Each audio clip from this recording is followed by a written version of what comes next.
Morning here on New Day on TV3. My name is Beatrice Sedu, coming up in the next few minutes.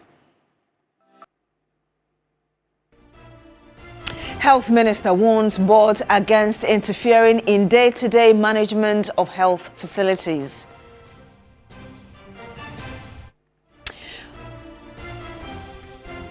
Also on the program this morning, Interior Minister and Inspector General of Police engaged Muslims as part of efforts to ease recent religious tensions.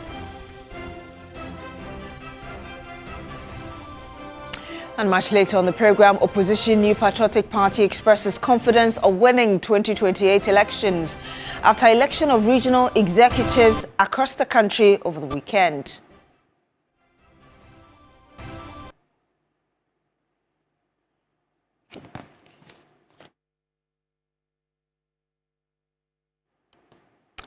My name is Beatrice Sedu. Thank you very much for joining us on the program this morning. The Minister for Health, Kwabena Minta Akando, has called for a clearer understanding of the distinct roles and responsibilities of boards and management in Ghana's health institutions.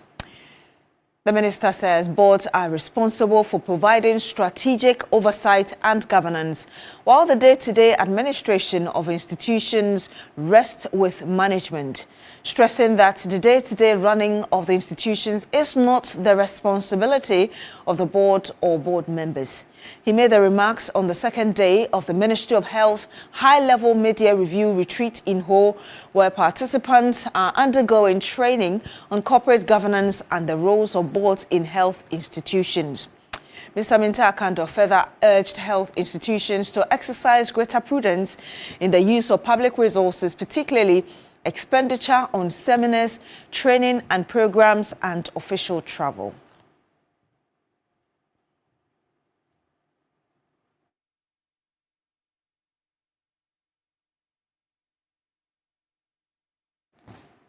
In other news, the Ghana Grid Company Limited, GridCo, on Sunday embarked on an exercise to replace a damaged transmission tower at Ashaiman. The affected tower forms part of the 161 kV Tema Achimota transmission line and was damaged after a fuel tanker exploded while welding work was being carried out on its tank within the transmission line's right-of-way. Now, this exercise resulted in about 15-hour power cut in parts of the capital city. Here's the General Manager for External Communications at the Electricity Company of Ghana, Dr. Charles Ni Ayiku, speaking to TV3 earlier. Minister for Energy and Green Transition, Honorable Dr.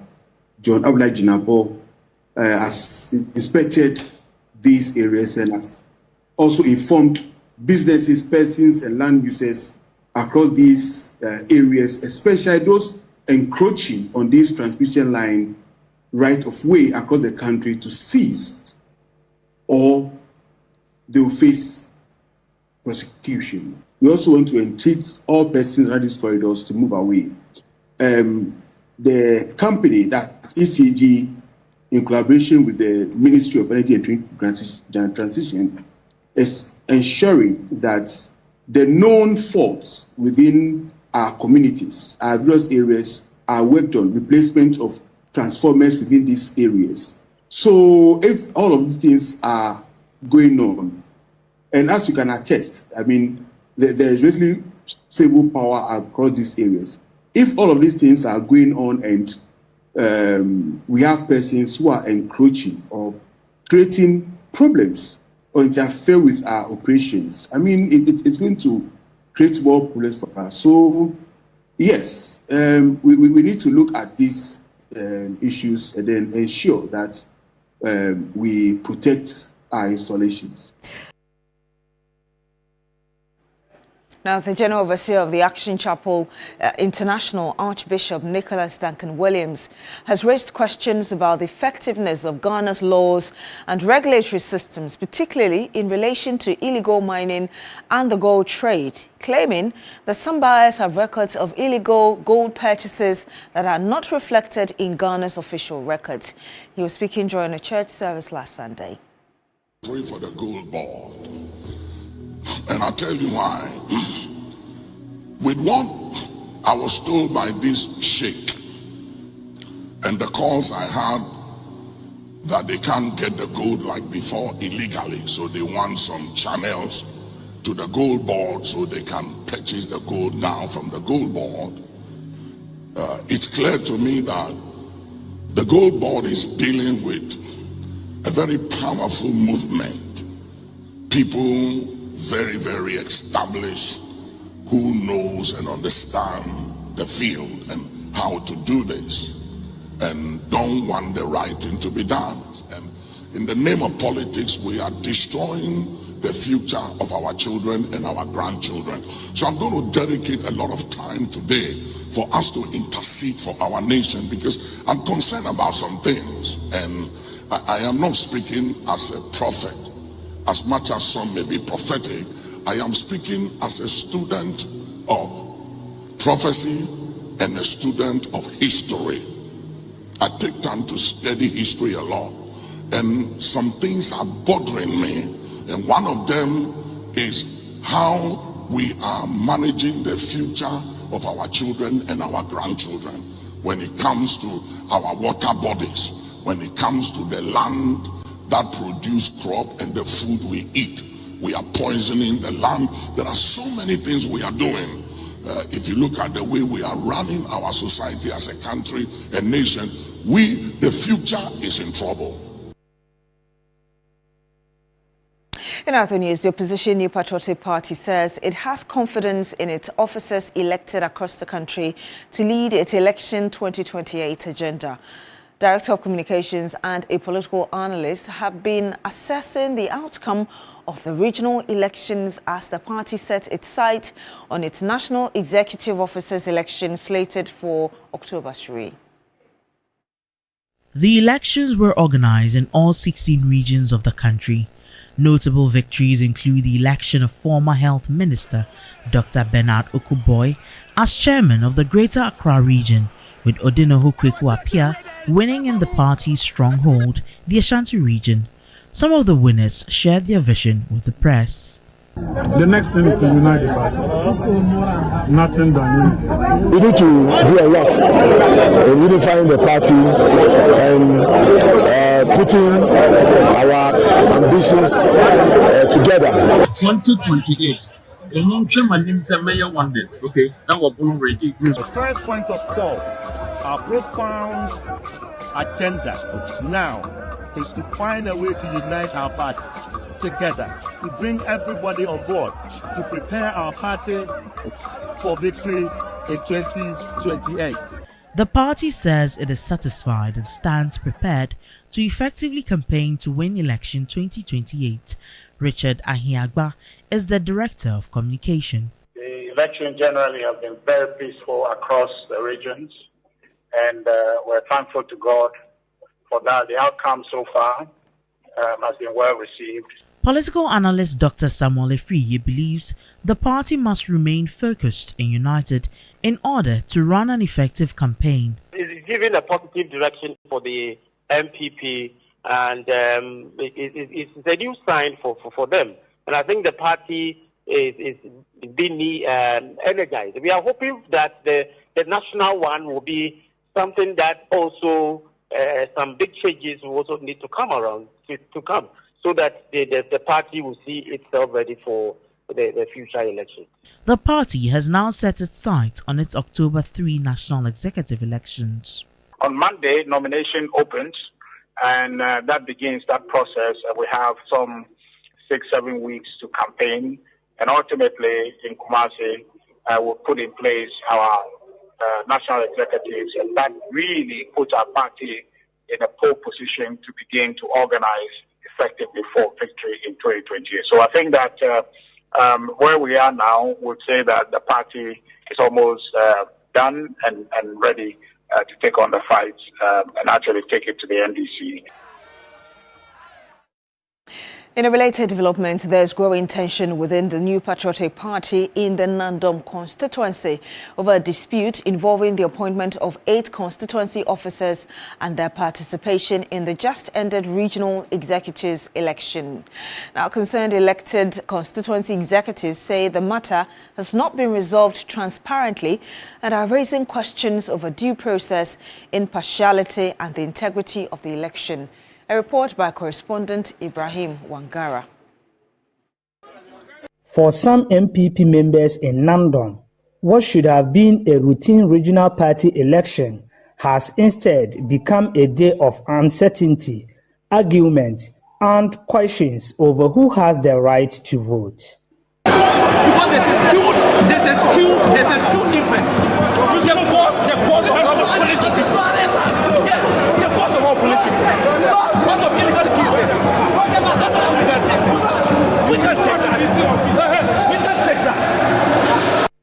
At the center of the confusion is a dispute over 8 constituency appointments with 2 competing lists and accusations of unfair treatment.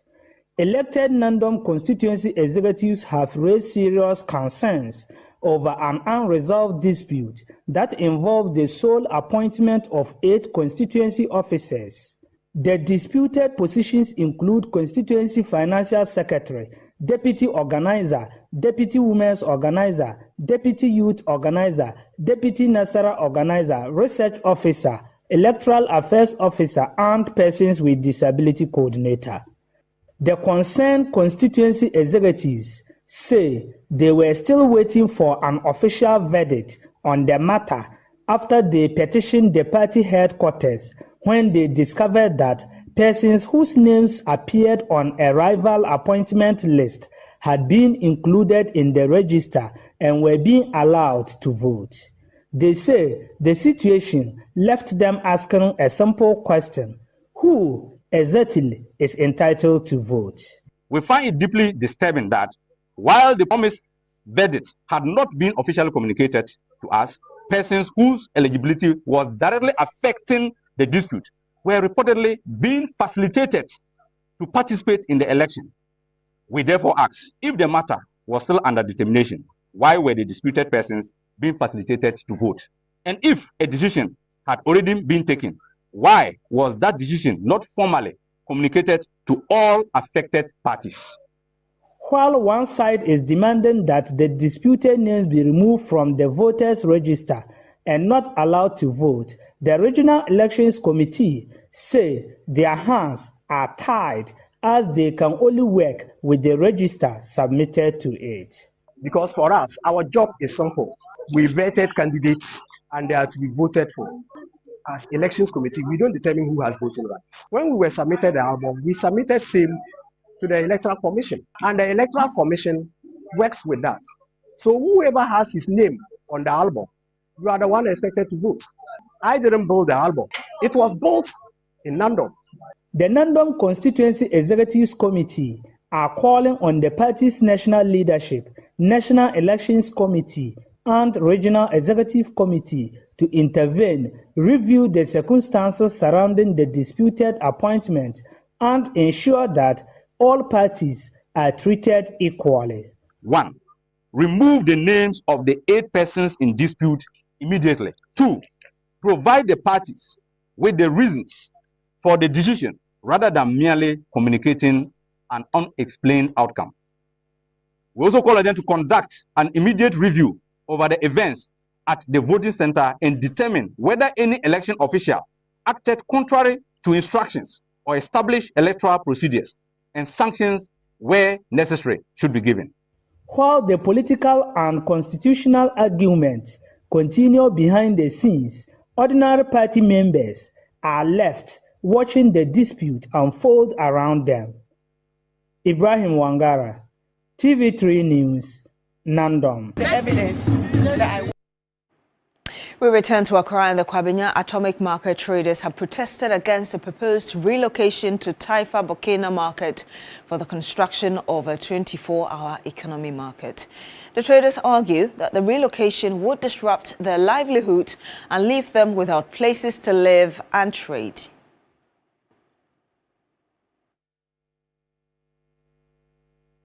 Nearly 300 traders are said to be affected when the redevelopment of the Kwabinya Atomic Market gets underway.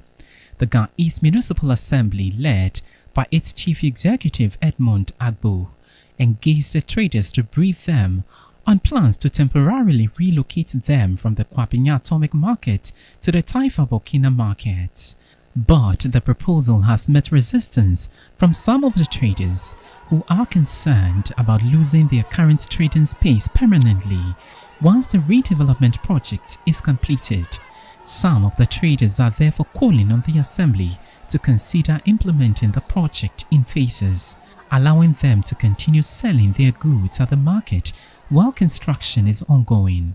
The best service said, what the best one side, not start saying I am moving because Taifa market here okay. My customers phoning in our economy and easy about Abubakar Mohammed, development planner at the Ga East Municipal Assembly, explained why the Taifa Burkina Market has been identified as the proposed relocation site. To write to another institution to request for land space, prepare the land space, the cost that is involved, and finding money to take care of that. It is more or less saying that we don't have space for the project or to relocate the traders. They should stay as it is, and then the project will go away.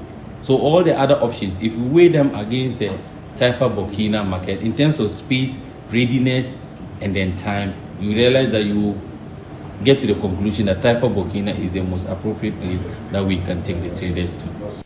Municipal Head of Works, Engineer Justin Glover, said the proposed model market can only be constructed on the Dome Kwabinya land. With this Kwabinya Atomic Market, it is a 24-hour economic market done by all the municipalities in Ghana. They needed a bigger space. And that space was the #1 requirement. So we have two types. One for districts, then another one for municipalities.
Tafo Mensah.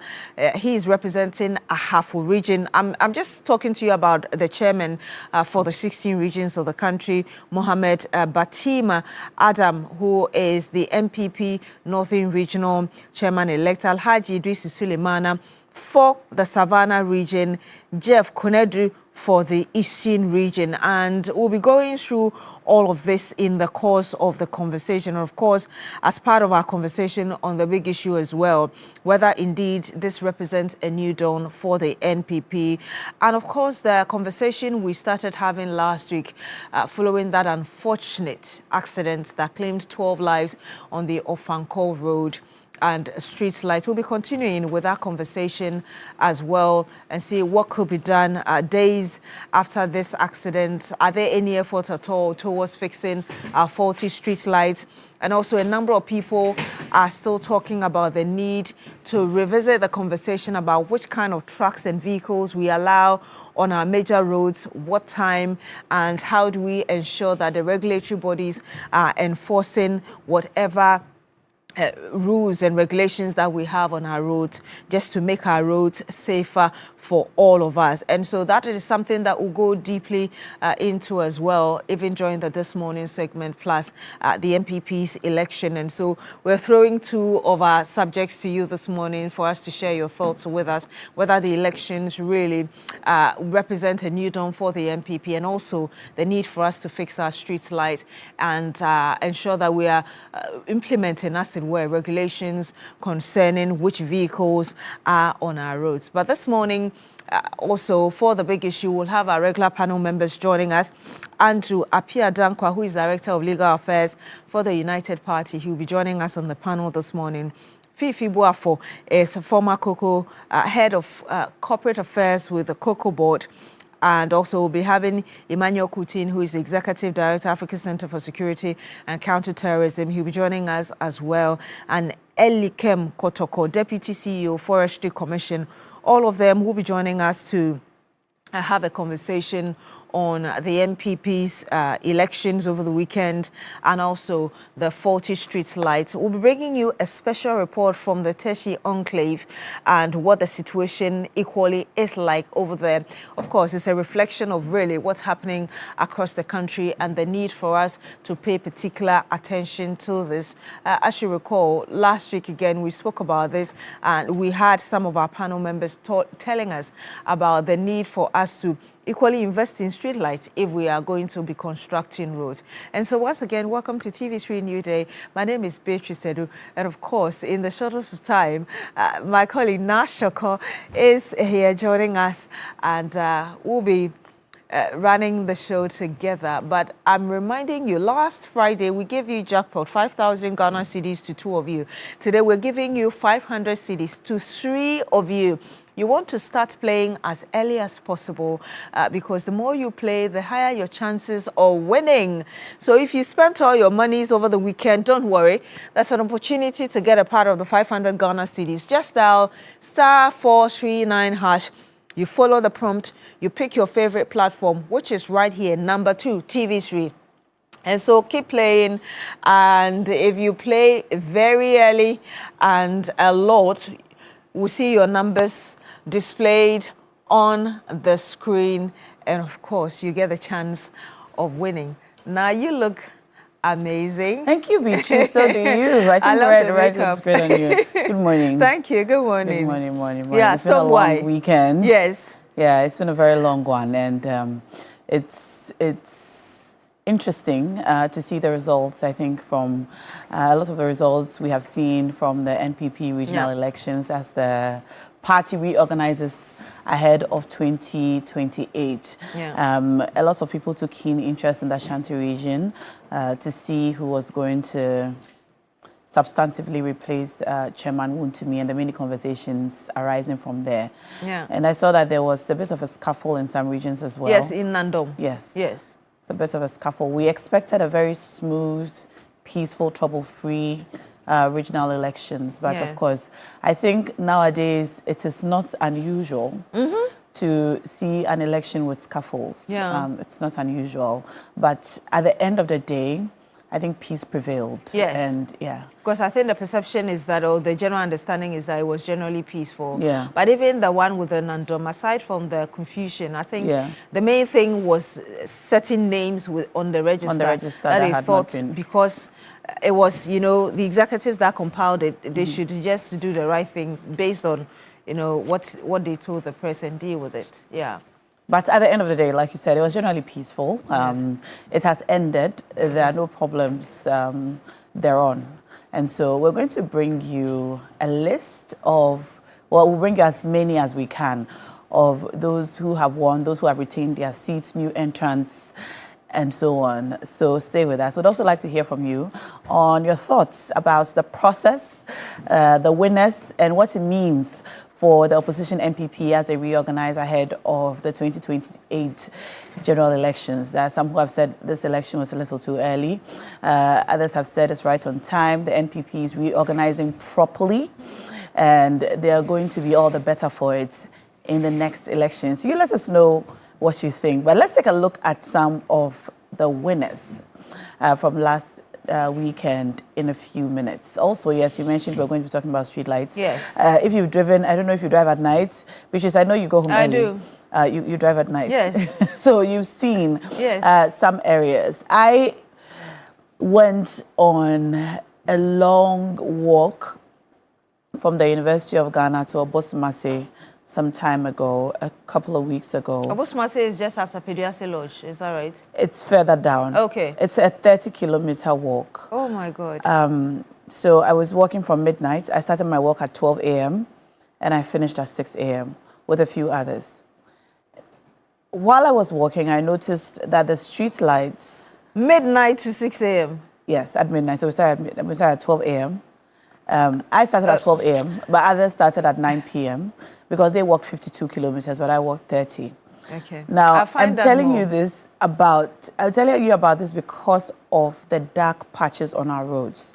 Now, we did this walk without any security or police. It was just us. And from the University of Ghana through Oyarifa, so from University of Ghana to Medina, Adenta, and then towards Oyarifa, very well lit, very well lit. The street lights work. There were no dark patches. But I've used that road. There are some lights that don't work. So when you hit Oyarifa, there is about a 300-meter walk, which is dark. That was the only dark patch that I encountered on that night. So it's just at Oyarifa. Now, after Oyarifa, the street lights work all the way to Peduase, Ayimensa toll booth. Now, at the toll booth, you begin, it's well lit. When you go further in, it's pitch black. Yes. Now, that road is already scary when the lights are on. They call it the Ebri Highway. Yeah, so the Peduase, very meandering and narrow as well. Exactly. On a normal day, even in the afternoon, if you're not very familiar with the road, it can get very difficult. Yes. It's a difficult drive. It's not an easy, breezy drive. So imagine driving there at night, and for those of you who have driven there at night, you know what I'm talking about. And we were walking. So imagine being on that road at night. It's pitch black. You can't even tell, where the bends are. Yes. And it goes on for a while. It's not a small patch. Yeah. It goes on for a while before you hit the lights again. And throughout the walk, all I was thinking was, oh my God, oh my God, oh my God. These lights need to work. I don't lose sight of the fact that, and I commend, I beg your pardon, whoever is responsible for the stretch between the University of Ghana all the way to Oyarifa and then all the way to Ayimensa. But from Ayimensa to Peduase, this is not the first time I'm noticing this. I use that road a lot. It's been like that for a while. Yes. And by a while, I mean years. Now, we know that sometimes the street lights come up and then people go and steal them.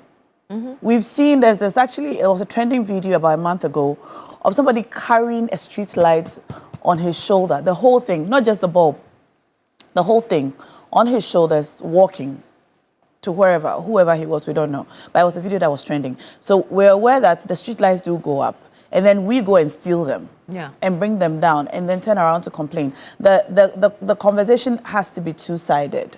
So we're going to look at it. We're going to look at it into detail today. We're talking about the street lights in Accra.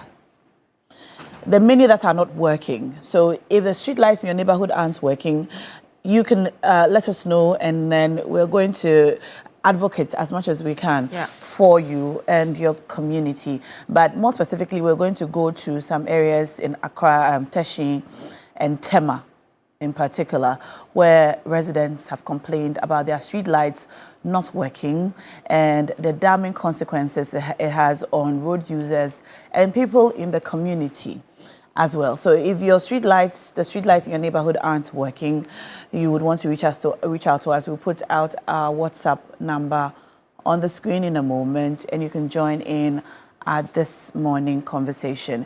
You're watching TV3 Newday. It's now time for This Morning.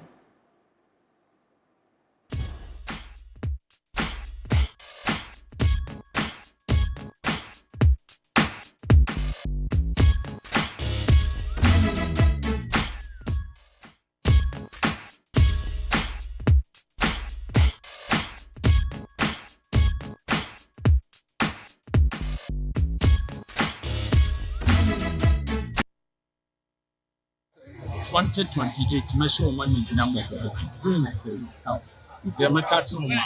So 2028. Wonders. Okay. Now we're ready. The Bay Regional Youth Organizer.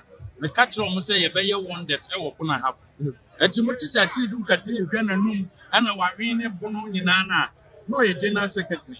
Yeah, we need 26 from I was equity at you.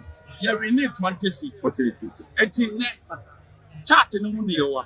Then catch almost a wonders a year 2016. Chat not to your bay, I wonders with 2028. Say, I would like to say thank you to all our constituency executives, TESCON, all the Council of Elders, Council of Patrons, and all others who came in here to vote. I want to express our sincere gratitude to all of them for having elected us to lead the New Patriotic Party in the next 4 years in the Eastern region. This election and this victory, to me, is a victory of the New Patriotic Party. The first point of call, our profound agenda now is to find a way to unite our party together, to bring everybody on board, to prepare our party for victory in 2028. That is the task ahead of us. I know it's going to be an arduous task, but yes, we are prepared to go on and grab the wheels and get the job done. Bring the party people together and forge ahead as one unit and prepare ourselves for the battle.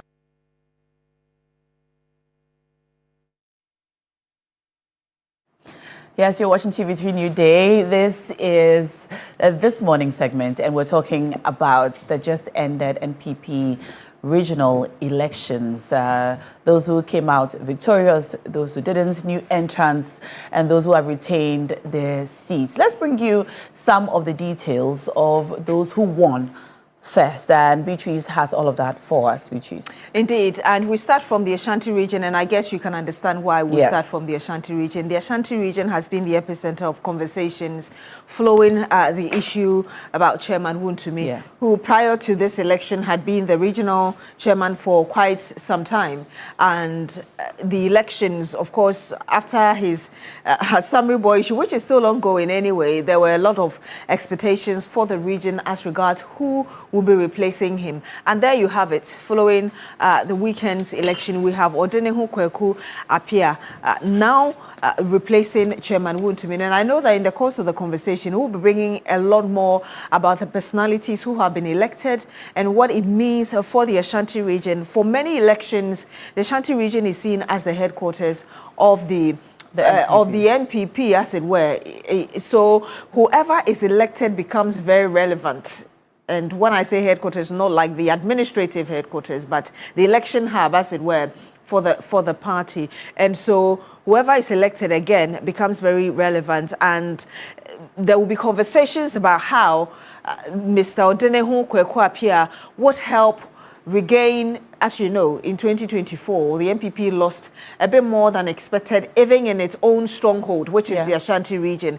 And so the conversations will concentrate on really how this man would help the Ashanti region to regain some of the votes that they lost, and really moving forward into 2028. The NPP believes that during the 2028 general election, it would win, and the Ashanti region will play a very critical role as well in whether or not the party is going to win, which is why the regional chairman and what kind of politics and the caliber of person he is would bring on the election indeed is important. And so there you have it. Odinihu Kwekwe appear, and like I said, we're bringing you a lot more of who they are later in our conversations.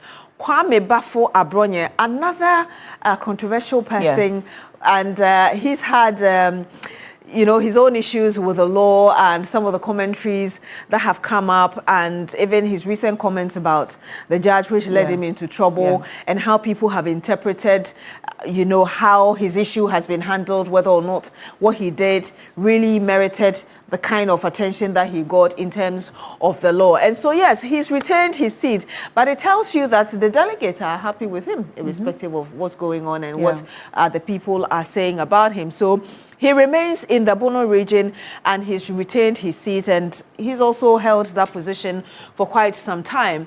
Alhaji Hussein Nuruddin, representing the Northeast region. And that's also another area that had quite some interesting election results, even in the 2024 general election. And so, again, the NPP would equally be concentrating on how to work out, indeed, the kind of numbers that they will be getting from the Northeast region going into the 2028 general election. And then you have Makafui Kofi Wanya, who is representing the Volta region. Ideally and generally, if you look at our election history, the Volta region has not really been a stronghold of the NPP. It's been a stronghold of the NDC, just like Ashanti for a long time has been for the NPP. And so is he the one who is going to cause the changes that the NPP needs? How much extra votes can he get for the party as the chairman, the man who is going to steer affairs and the internal issues within the Volta region, and moving into the 2028 general election? And so his position as well becomes very critical because of the history of the Volta region when it comes to major elections. And so Makafui Kofi Wanya would have a lot of work to do in the Volta region, and the party will be measuring him by that. Ignatius Kwesi Afrifa, NPP Western Regional Chairman-elect, and so he will be steering affairs in the Western region. Elvis Figo Awonekai, Upper East region, he has been elected. Is he a new entrant? I beg your pardon? Is he a new entrant? It seems so. Like I said, we'll be bringing you a lot more detail regarding Nekai, exactly. So he's representing the Upper East region. Robert Safo Mensah, he's been around for quite some time, and he is representing the Ahafo region. And so he's a chairman-elect, steering the affairs for the party going into the major election. Mohammed Batima Adam, NPP Northern Regional Chairman-elect, and he would equally have a lot of work to do as well. Alhaji Idrisu Suleimana, another man who has been around as well for quite some time, NPP Savannah Regional Chairman-elect, and then Jeff Kunedu, Eastern Regional Chairman-elect. And we had Okoboy, Bernard Okoboy, being elected as the chair for the Greater Accra region. That's my former member of parliament. Exactly, yes. And he's also traveled quite a distance or a journey, as it were, representing, that was the Lejo Kuku area? Yes, Lejo Kuku. Yes, and I remember the story he personally told about how he lost the election, the fact that he didn't go for naming ceremonies among others, and funerals, exactly. And people expecting that he would give them some, monies and, quite petty reasons he gave why he lost the election. And as you recall, it was under his leadership as Member of Parliament that we saw that stretch, the Agblizan, Manette the road. Lekma Highway. The Lekma, exactly. Was after many years of lamentation. Yes. It was constructed. Yes. And I remember the people were very grateful. Yes. to him for seeing that project through, and yet he was not retained as member of parliament for Lejikuku. And that is where the conversation about the people of the constituency and how very quickly they changed their minds about which parties to support. So it actually brought up the conversation about whether or not Lejikuku can be said to be the stronghold of any political party. Because they change almost every 4 years. Because the people change their minds. Yes. And it sort of goes to tell you that the people will vote for you based on your performance and how they feel about you, what you say, yes, your message, and so on, and not simply because you belong to a political party. Like has been said about many other constituencies. This is an X stronghold or a Y stronghold, and so people have said even if you brought a tuber of yam and put the party colors on that tuber of yam, the people will vote for that tuber because it belongs to X or Y party. Yes. But that cannot be said about the people. Indeed, and for me, Okuboy's story was quite interesting because, I mean, you talk about the road not being fixed. I remember Nino Tidua, the late Nino Tidua, who also was a member of parliament for the area. As far back as 2011, before the 2012 election, he was talking about the need for us to, or just around that time actually, talking about the need for us to construct that road, and it took so long until that was done under Okuboy, and yet as we've just said here, he was voted out because people will just change their minds. And so let's look at really the regional contribution to Baumia's 2024 general election. 2024 votes during the general election. Ashanti region, as we've said here, is actually the stronghold of the MPP. And so you would expect that indeed you have some of the highest numbers coming from that part of the country. And indeed, the figures we have here confirm that 14.6%. That's the highest, really, of all the 16 regions that we have, followed by the Greater Accra. So that's 29.4% for Ashanti. Yes. Actually, yes, 29.4%. So that was contribution to Baumia's 2024 vote. So that was the Ashanti region, but it shouldn't come as a surprise because that is historically known as the stronghold of the MPP. And then you have Greater Accra region, and you know that if you monitor Ghana's elections, the Greater Accra region, Central region, plus others determine who becomes the president because of the swing voters. Exactly, and so for Baumia to have 10.8, that was actually 14.6 coming from the Greater Accra region, and of course Eastern region as well, 10.6%. Central region 8.2%, Northern region 8%, Western region 5.9%, Bono region 4.1%. So again, Abronye, yes, he's been there for some time, but 4.1%. The question is, what is he going to do to improve, as it were, the numbers that they got in 2024? Northeast region, I did mention that there's a lot of work to be done in Northeast region, and perhaps the new person who has been elected, I don't know what targets the party might have given him or he has set for himself, 2.9. He may want to look forward to increasing that. And then Bono East, 2.7%, Western North, 2.7. Again, I have for 2.4, 2.3 in Upper East region, 1.9 in Upper West region. So that's all equally an area that the regional chairman would want to put in some sort of strategies, as it were. And there's a need really to improve the fortunes of the party within that area. OT region 1.9%, and of course the OT region, as you know, that's where we got the SAL, the people who were not allowed to vote in the 2020 general election, and all the controversies that came, and eventually they had the opportunity to have the member of parliament elected in the 2024 general election. Savannah region, not so good, 1.2, and then the Volta region. And we've spoken about the Volta region. You see the huge contrast between what the Volta region gave the MPP in 2024, 1.2%, because it's the stronghold of the NDC, and 29.4% in the Ashanti region. And so basically, really, these are the figures here. So these numbers would guide the newly elected regional chairman on what they need to do perhaps listening to the sentiments of the people and what kind of measures they need to put in place if indeed they have the ambition of increasing the fortunes of the party going into the 2024 general election, 2028 general election. Thank you, Beatrice, for bringing us all of the details, the winners, their numbers, and what it means for the opposition New Patriotic Party as they reorganize going into 2028. What do these newly elected, or for those who are retaining their seats, these regional chairmen need to do? And is this the right time for this election to have taken place? Is one of the topics which has dominated discussions about the regional elections which took place over the weekend, which was largely peaceful and a success to the party. Now, for those who say that, well, this is a little too early, those who say, well, it's right on time, let us know exactly what your reasons are for these sentiments. We're going to put up our WhatsApp number in a moment. But when we get into big issues this morning, we'll discuss this regional elections a little further and bring you more details about who's saying what and what it all means. In the meantime, let's turn our attention to the problems on our streets.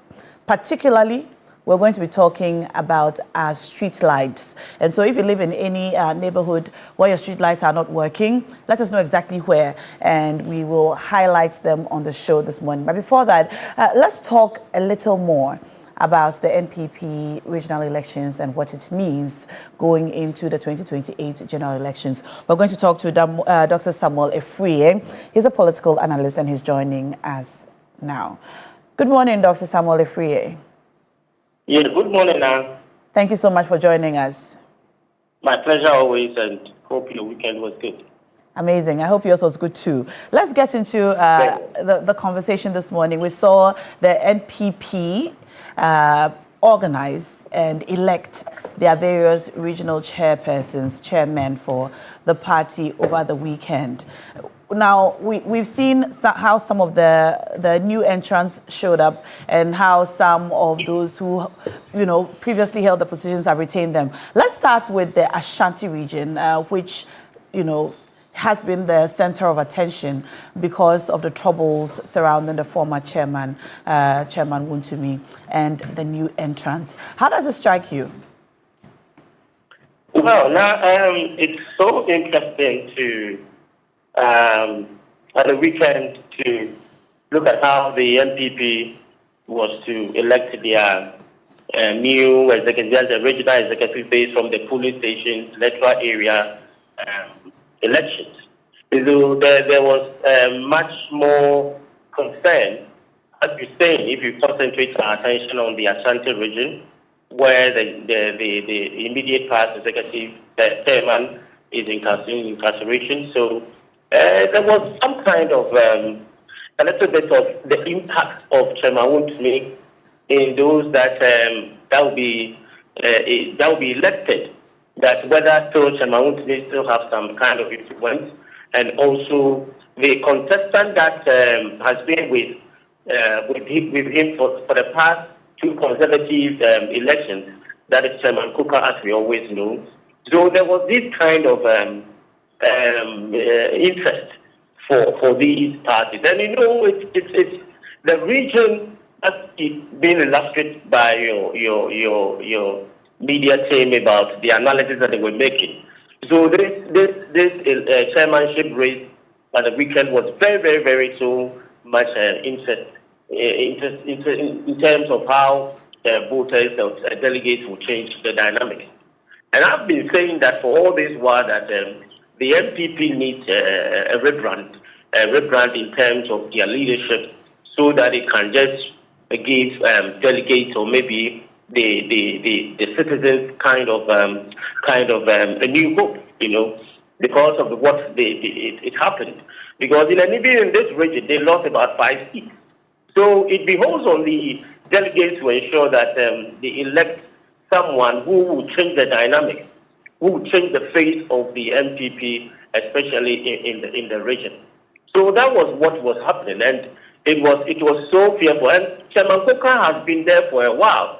So all of a sudden we realized that the Honorable Kufu, who was supposed to be at the national level to contest for secretary, general secretary, then came down within, I think, about 2 months or 3 months to show an interest in the chairmanship. So it was so baffling for all of us. But it went on, and you realize that looking at the votes and the ship that went in for the election, Chairman Kuka had a lot of his people being elected. But it is not only Chairman Kuka. When you look at the dynamics, you have Chairman Wontumi guys also inside. You also have Honorable, I've forgotten the name, Ken. Also have his people. You also have Brian, 1 or 2. So the dynamics is changed for the new Patriotic Party in terms of the Ashanti region.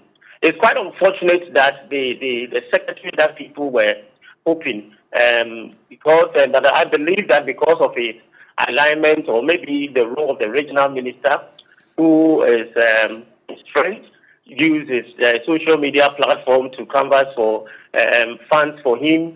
So it made him to lose the elections about 11%, which is more than what is expected. That is for Yando. As you know, he was the communication director for the Ashanti region.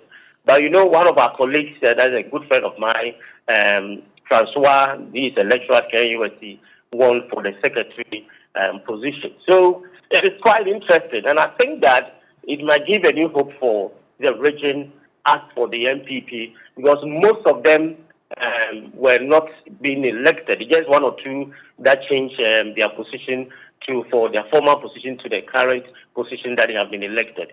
So Ashanti region is quite interesting, and it's one of, I think, for now, one of the best, maybe for the election to elect people to their various, because it has a different kinds of background, different kinds of people. Because when you look at the first chairmanship, the first vice is Jantua. Jantua, that's the current Brekum chairman of that is the football. You also have the second vice, who is from the Bosontwe constituency, where Chairman Wontumi come from, and so you realize that they have that kind of level of interest in the executive. So it's interesting, and quietly, I believe that most of them will fight for the new brand that they want the MPP to be seen in the region.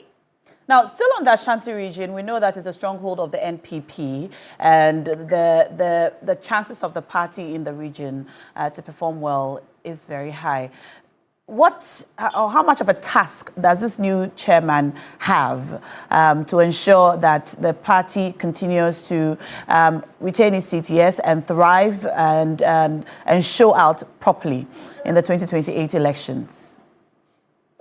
Yes, I think the first thing, the task for the new chairman is to ensure that he brings all people on board. I think yesterday I saw on the social media that he visited Chairman, that is Honorable Kukufu, at his residence, and they had a chat and reconciliation.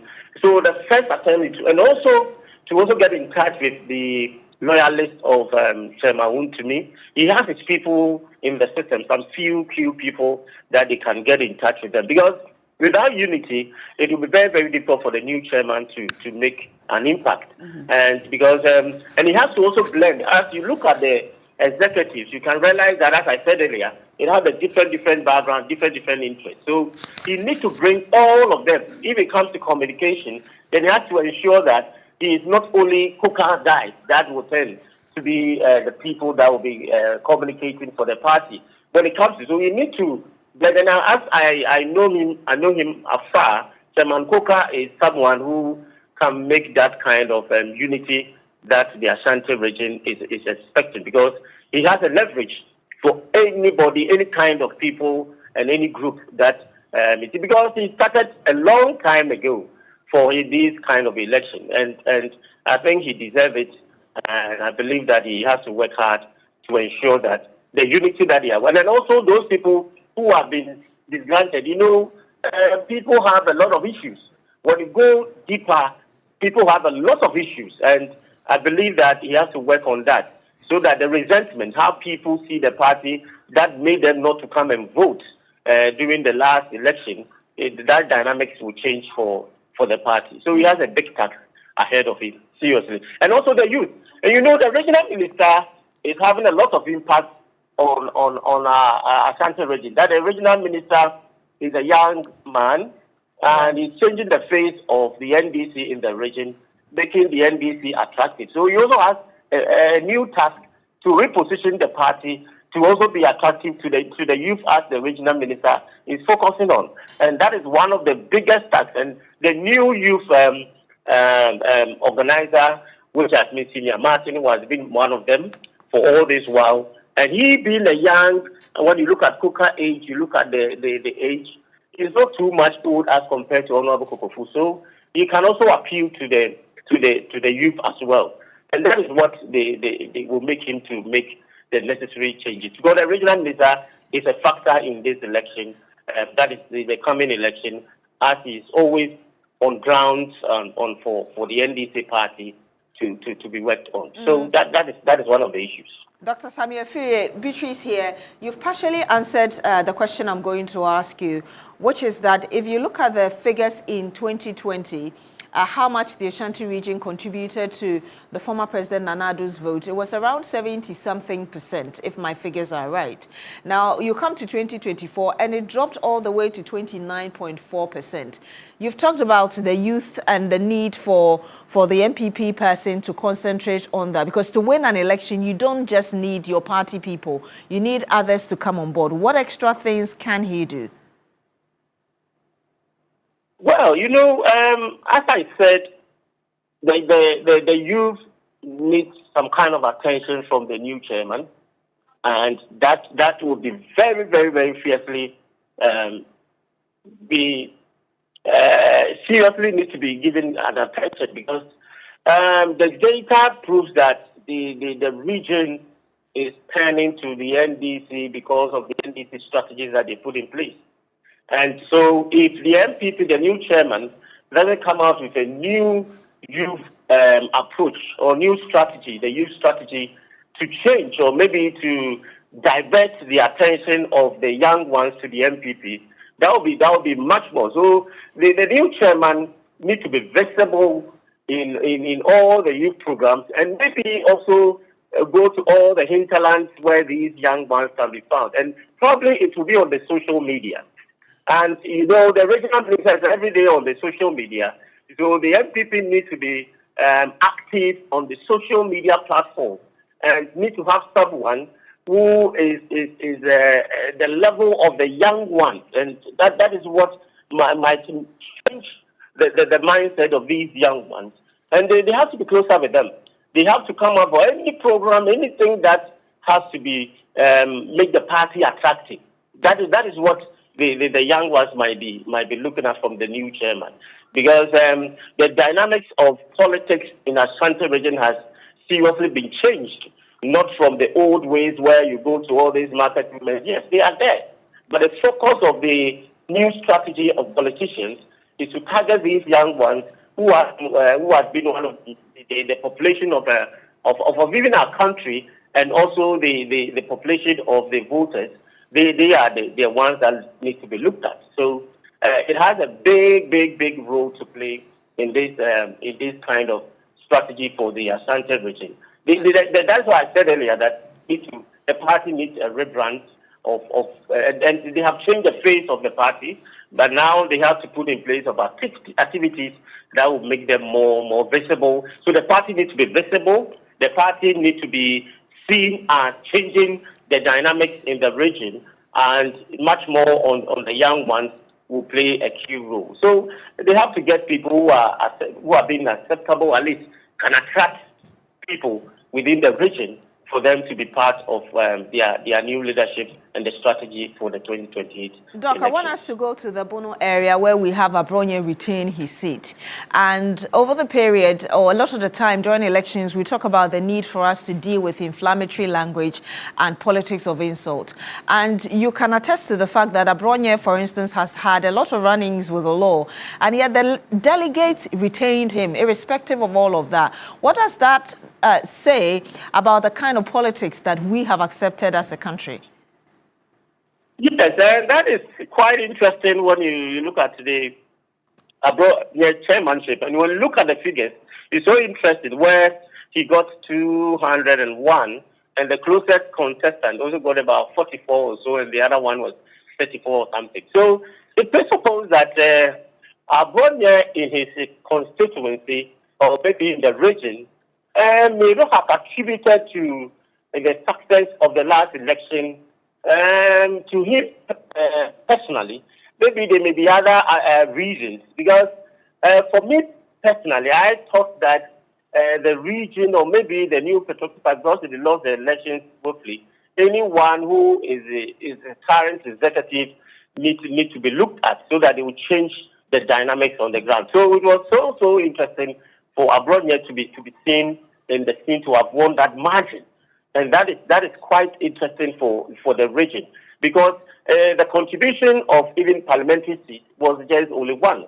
And that is quite unpardonable for him to be elected. But now the delegates have seen the reason to elect him, only apart from his kind of issues he has with the law and how his comments and other things. That I don't think that they even looked at that. I think they looked at him as someone who can lead the region. And on the same time, it also depends on the contestant. You see, if someone who is not visible in the region, who is not active in the region, you just give an opportunity for the one that is in there to lead the party.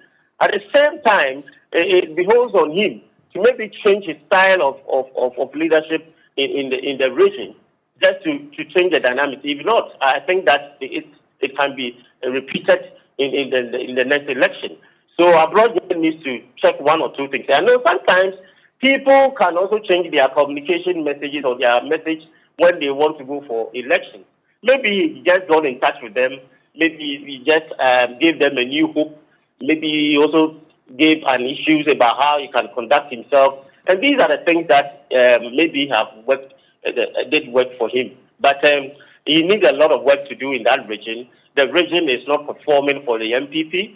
The region is so unattractive for the party in that region, and he needs a lot of work. And I believe that he can also work on the unity, because during the election there was issues about him and Pen and others. So 10 people, how would they come together within that that region to work themselves? So he also has a big task to bring everyone on board and change his style of communication, so that the party will be attractive. The party need people who will make the party more visible, attractive, giving hope for their party members. And I think that is the task ahead of him. But sometimes we can't say that delegates, you don't know, but they have made their choice, and he has a lot of work to do as such. All right, interesting points there. We would hope that all that you have said about the things that he maybe has done, changing his communication strategy and the sorts of things that he puts out in the public, would actually change a bit as the NPP works towards 2028. Now, let's wrap up with a final question on the Volta region and the chairman elected, Makafui Huanya. Would you say that, considering the fortunes of the NPP in the Volta region, Chairman Huanya has his work cut out for him? What does he need to do to ensure that he shows up the numbers in Volta for the NPP? Now the politics is changing. So as the dynamics is changing, the Volta regional chairman also need to adopt a different strategy. As we all know, is a stronghold of the ruling party, the NDC. So it's quite interesting that we need people who can commit themselves, especially when you are in opposition. You need to have a lot of strategies in place. And the work for the new chairman, because, some time ago, those chairmen that have been there, they were able to prove themselves and were steadily increasing the numbers of the MPP in the region. So at the end of the day, he has no reason not to give them the numbers. And that one also needs a lot of effort and strategies at the region. You see, when you have a party in power, because when you look at the region, you have about more than 5 or 10 people who are in the cabinet, maybe position or ministerial position. So you realize that the impact and the role that he will be playing will be quite much more effort needs to be put in that place. He needs a lot of resources to get the young ones on board. So this new chairman will give a new face, but the task ahead of the new chairman is to bring his people on board, at the same time also work assiduously in terms of getting people to be part of the party. I'm sure the work that he has to do is to, even if nothing, he has to maintain the numbers and the tax and the dynamics. So he has a lot of work to do in that region for the new chairman, because previous chairman, as we know, for some time past worked hard to bring the numbers up to what it is, even though the numbers were not encouraging for the last election. But he has a new face. I know that the region people like him a lot. He has a lot of impact on individuals and our group as well. He has been with them for a while. So the new chairman can also contribute. But I think he will need a lot of resources to make that difference in that region. All right. Thank you so much, Dr. Samuel Ifriye, for joining us this morning and giving us insights into what means after the NPP regional elections which took place over the weekend. Thank you so much. We'll bring you more discussions on this topic during the big issues. But let's go over to our dashboard and see some of your messages coming in, Beatrice. So many messages coming through, but we'll be able to just do a few of them. And this is coming from Adam. He says, I'm Adam. My street lights from Dom Goil Filling Station Road to Taifa, no way, not working. This one says, good morning. I'm Alfred Lai from Teshi. The MPP's regional executives election is an exercise in mediocrity. Okoboy, having won for the Greater Accra region, will lose part of the 5 seats they have currently. NDC will win more than 30 seats come 2028. My greetings to our queen and heroine, Na Ashoko. Hey. This is coming from, he says, Ashalibotre School Junction to Adringano, Atano, Otono, JJ Rawlins Junction. All these street lights on that main road have been off for 7 years. Wow. Wow. And this one says, good morning, Beatrice and Na, please. My name is Samuel from Nima. The traffic lights at Ridge Roundabout, TUC Roundabout, and Asylum Down Ridge Roundabout are not working for the past 2 weeks, and nothing is being done about it.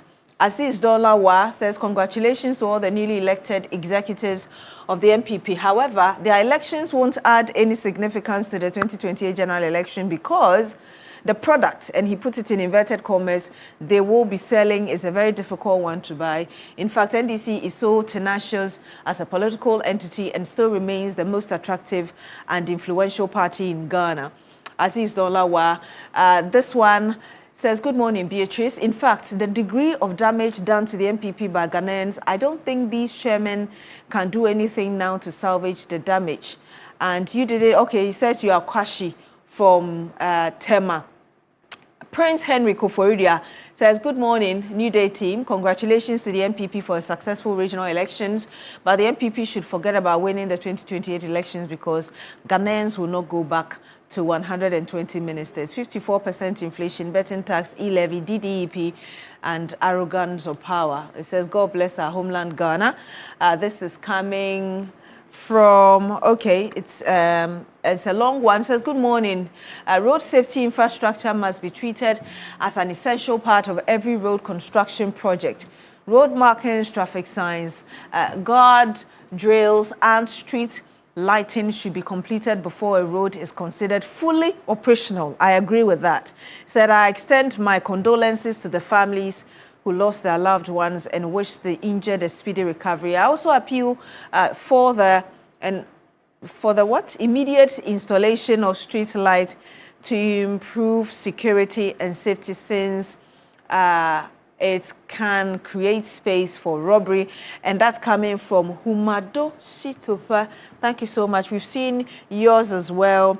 The next one from, he said, my name is Mustafa Yamboni from Ouagadougou, Burkina Faso. Mustafa, j'espère que vous allez bien. Je vous souhaite une bonne, très bonne journée. Nashoko. Yes, and on that very francophone note, we would wrap up your messages for the morning and bring you more on the big issues on this matter. In the meantime, it's a Monday morning. You want to start off your day right. Pack up your day with Milky Way with rich, smooth taste of Peg milk shortcake. It's a pure delight. If you haven't had one, grab one or two for your day. Also, it's a good time to make some good money to start off the week. Dial *439# for the prompts and win some money on the show this morning. Beatrice, Roland isn't here today, so I'm going to ask you to decide how much we give away. We're giving 500 Ghana cedis. 500 cedis. Yes, to 3 of you. Okay. And I always remind you that last week, Friday, we gave you 5,000. Today, just play 500 cedis. If you spent all your money over the weekend, here is an opportunity for you to get some more. Yes. So make some 500 cedis this morning. If your child is going to SHS in the next window, 500 cedis can buy a chobox. Okay. So play this morning and win some money on the show. Dial *439# and win big. You're watching TV3 Newday. We will.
And you're welcome back. You're watching TV3 Newday. It's now time for big issues, where, of course, we talk about the big issues making the rounds in the news in the country. We started this morning by looking at what happened over the weekend. Of course, the opposition NPP has held its regional elections and the regional chairmen have been elected. Some have retained their seats. We've seen some new entrants and would like to look at what this means for the party as it reorganizes ahead of the 2028 general elections. There's been a lot of talk about the new chairman for Ashanti in particular, of course, because of the many stories, controversies and happenings with the former Chairman Wontumi. Now, before I introduce my guest to you and before we get into the conversation proper, let's go back to last weekend and listen to some of the elected chairmen and what they had to say after they were elected. First, let's go to Bono and listen to Abronya DC. 2028 national money number so 2028 chairman say mayor wonders okay now we born ready the be regional youth organizer the catch am say you be wonders e wo kuna have etimuti say see do kati hwananum ana wa win bono nyina na no ye general secretary yeah we need 26 from ayi boss ekosi atebu. Yeah, we need 26. It's in chat in the Munia. Then catch almost a one this year 2016. Chat not you may saw one this with 2028. I would like to say thank you to all our constituency executives, CHESCON, all the Council of Elders, Council of Patrons, and all others who came in here to vote. I want to express our sincere gratitude to all of them for having elected us to lead the New Patriotic Party in the next 4 years in the Eastern region. This election and this victory, to me, is a victory of the New Patriotic Party. The first point of call, our profound agenda now is to find a way to unite our party together, to bring everybody on board, to prepare our party for victory in 2028. That is the task ahead of us. I know it's going to be an arduous task, but yes, we are prepared to go on and grab the wheels and get the job done. Bring the party people together and forge ahead as one unit and prepare ourselves for the battle 2020. All right, there you have it. On the grounds this weekend, Abronya DC says that there's going to be wonders. The NPP is poised for wonders under his leadership ahead of 2028. What are your thoughts on that? Let us know. Our WhatsApp number is still active. I'll try to read as many of your messages as possible as we get into the discussions. But my guests are here and ready to get into it. We'll also look at the issue of streetlights in some parts of Accra. A lot of you have complained about the darkness on some of our roads, from Labadi, I beg your pardon, to Tema, some parts of Oyarifa, some parts of the Peduasi Highway and other areas. You can send in your area if you're having this challenge of lack of streetlights on your roads. But in studio now, we're joined by the former head of corporate affairs, Coco Board, Fifi Boafo. Good morning, sir. Good morning. Great to have you in studio. Great to have you. Are we going to sing some of the Ghana songs? Yes. We're gearing up for, what has started in Teshi. And you know that our Jama songs and Pashimo is a significant part. Yeah, thank you. It's a significant part of the festival. So you're invited. You're invited to join us. You're not Ghana, you? No, yeah. I'm Wasa. Oh, I see. Yeah. Interesting. I see. Well, also in studio we have Director Legal of the United Party, Andrew Apia-Dankwa. Good morning, sir. Good morning. Great to have you. Yes, indeed. You're also invited. In fact, I actually partook in the home of at Gamashi. Really? Yeah, the one that just ended? Yeah. Oh, I see. Which of them did you attend? I went to the Nandom one. Yeah, so it's your hometown. So. Oh yeah, as in Afi. So Afi to my Teshi. Yes. Afi anybody now. What do you say? All right. Afi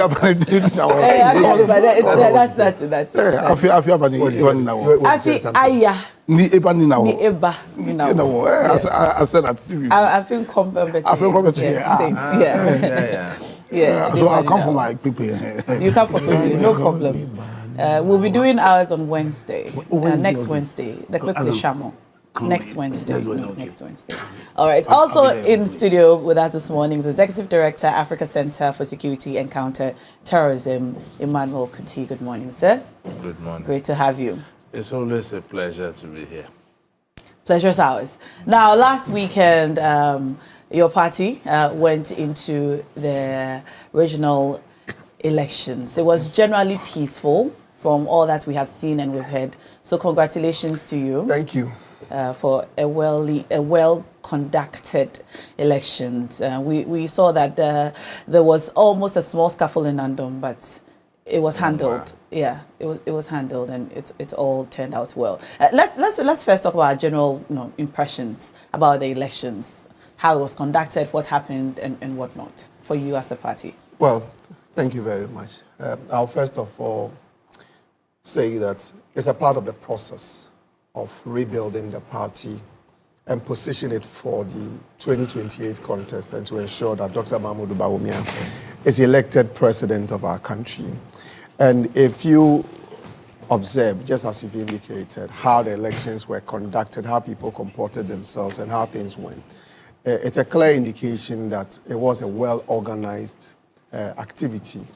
And there were no violence, and largely winners have been congratulated. Those who did not win have also accepted the outcome of the elections. And that's all that we were expecting. Okay. There were no violence. I think that we need to commend ourselves as a political party and how we've conducted this election.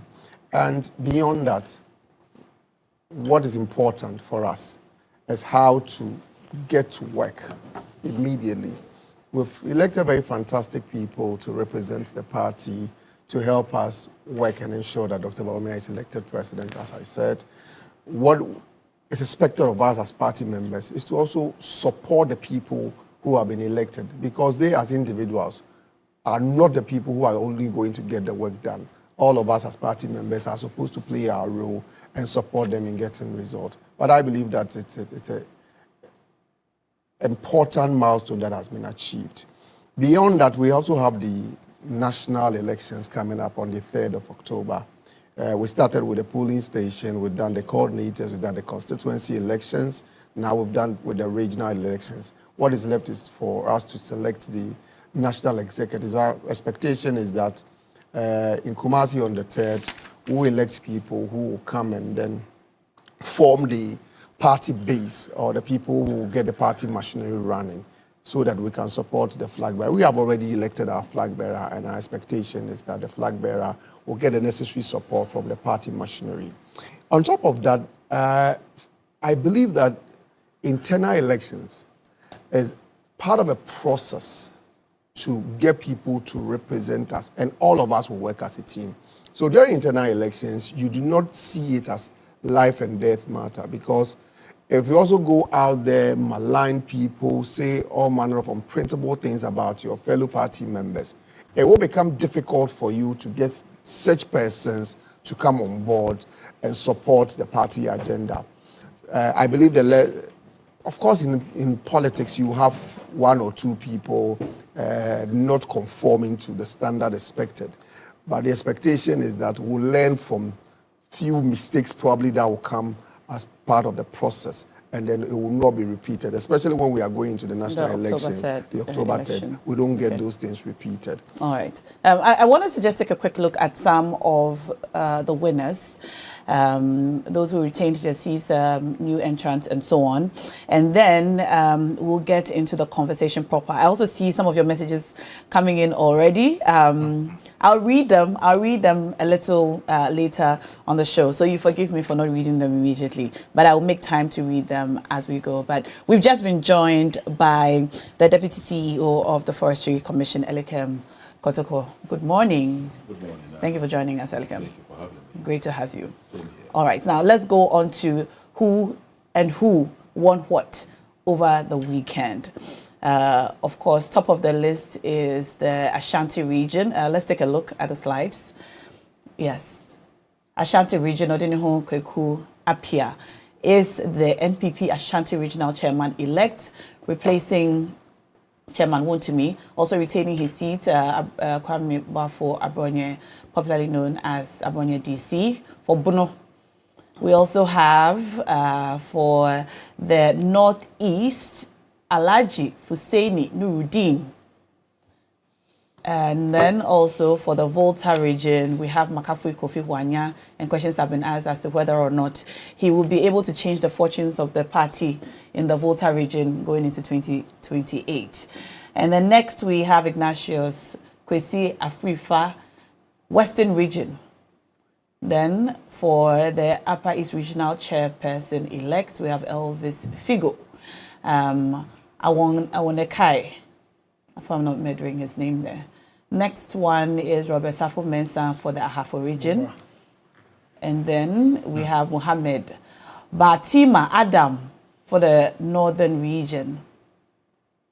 And for Savannah, we have Alaji Idrisu Sulemana and Jeff Kunedu for the Eastern region. All right. We'll get into the numbers that the various regions polled for Dr. Bawumia and the percentages during the 2024 general elections and what these new regional chairmen have to do going into 2028 to shore up the numbers and secure a win for the NPP if possible. Let me come back to the table and ask Elikem, you've just joined us, but what are your general impressions of the elections? Thank you so much, and good morning once again. I must say that it is all part of a democratic process. I am happy that the NPP as a political party is doing some of the things they are doing. To be very honest and sincere with you, it looks to me like they would want to be doing the same old things yet expect a very different result.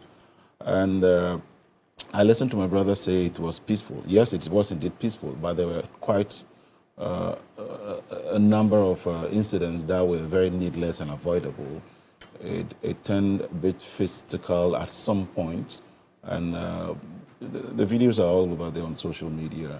Physical, or there were disagreements? Well, and if it turned into assaults and all of that kind, there were some. Physical assault? Yeah, there were fights at some places. Yeah, we've seen the videos about disagreements and whatnot. Not only disagreements, I mean, you saw people extending hands to the others and all of that. It must be condemned and avoided at all levels. In which region? I don't recall the region, but I can easily pull them out for you. In fact, I had them here. Reason being that when we want to embark on these processes, we should be able to. That is why I like one of his statements he made, that look, internal contest should not be reason for us to spew garbage over our opponents, because that is fodder you are giving to your external opponent in the run-up to the main elections. And as a young person, I have maintained that same thing, that nothing will push me to belong to any side within an internal contest and want to badmouth the other because either I am better than, or my candidate is better than, or I see you to be inferior or lower, and all of that. It must be based on a message and policy. And so we congratulate them for what they are doing. The only thing I find very, again, troubling is that it appeared they deceived their followers or their members. How is that? You know, initially, the plan was that they were going to start, they had made a U-turn to now start the elections from a flag bearer to national executives to region. But you see, even any smart person out there could tell that this was a deliberate ploy to just skim the system for one candidate, and none other than Alhaji Mahmoud Bawumia. And so they went for the elections, elected a flag bearer. Then suddenly they said they have made a U-turn and they have to start from the base again.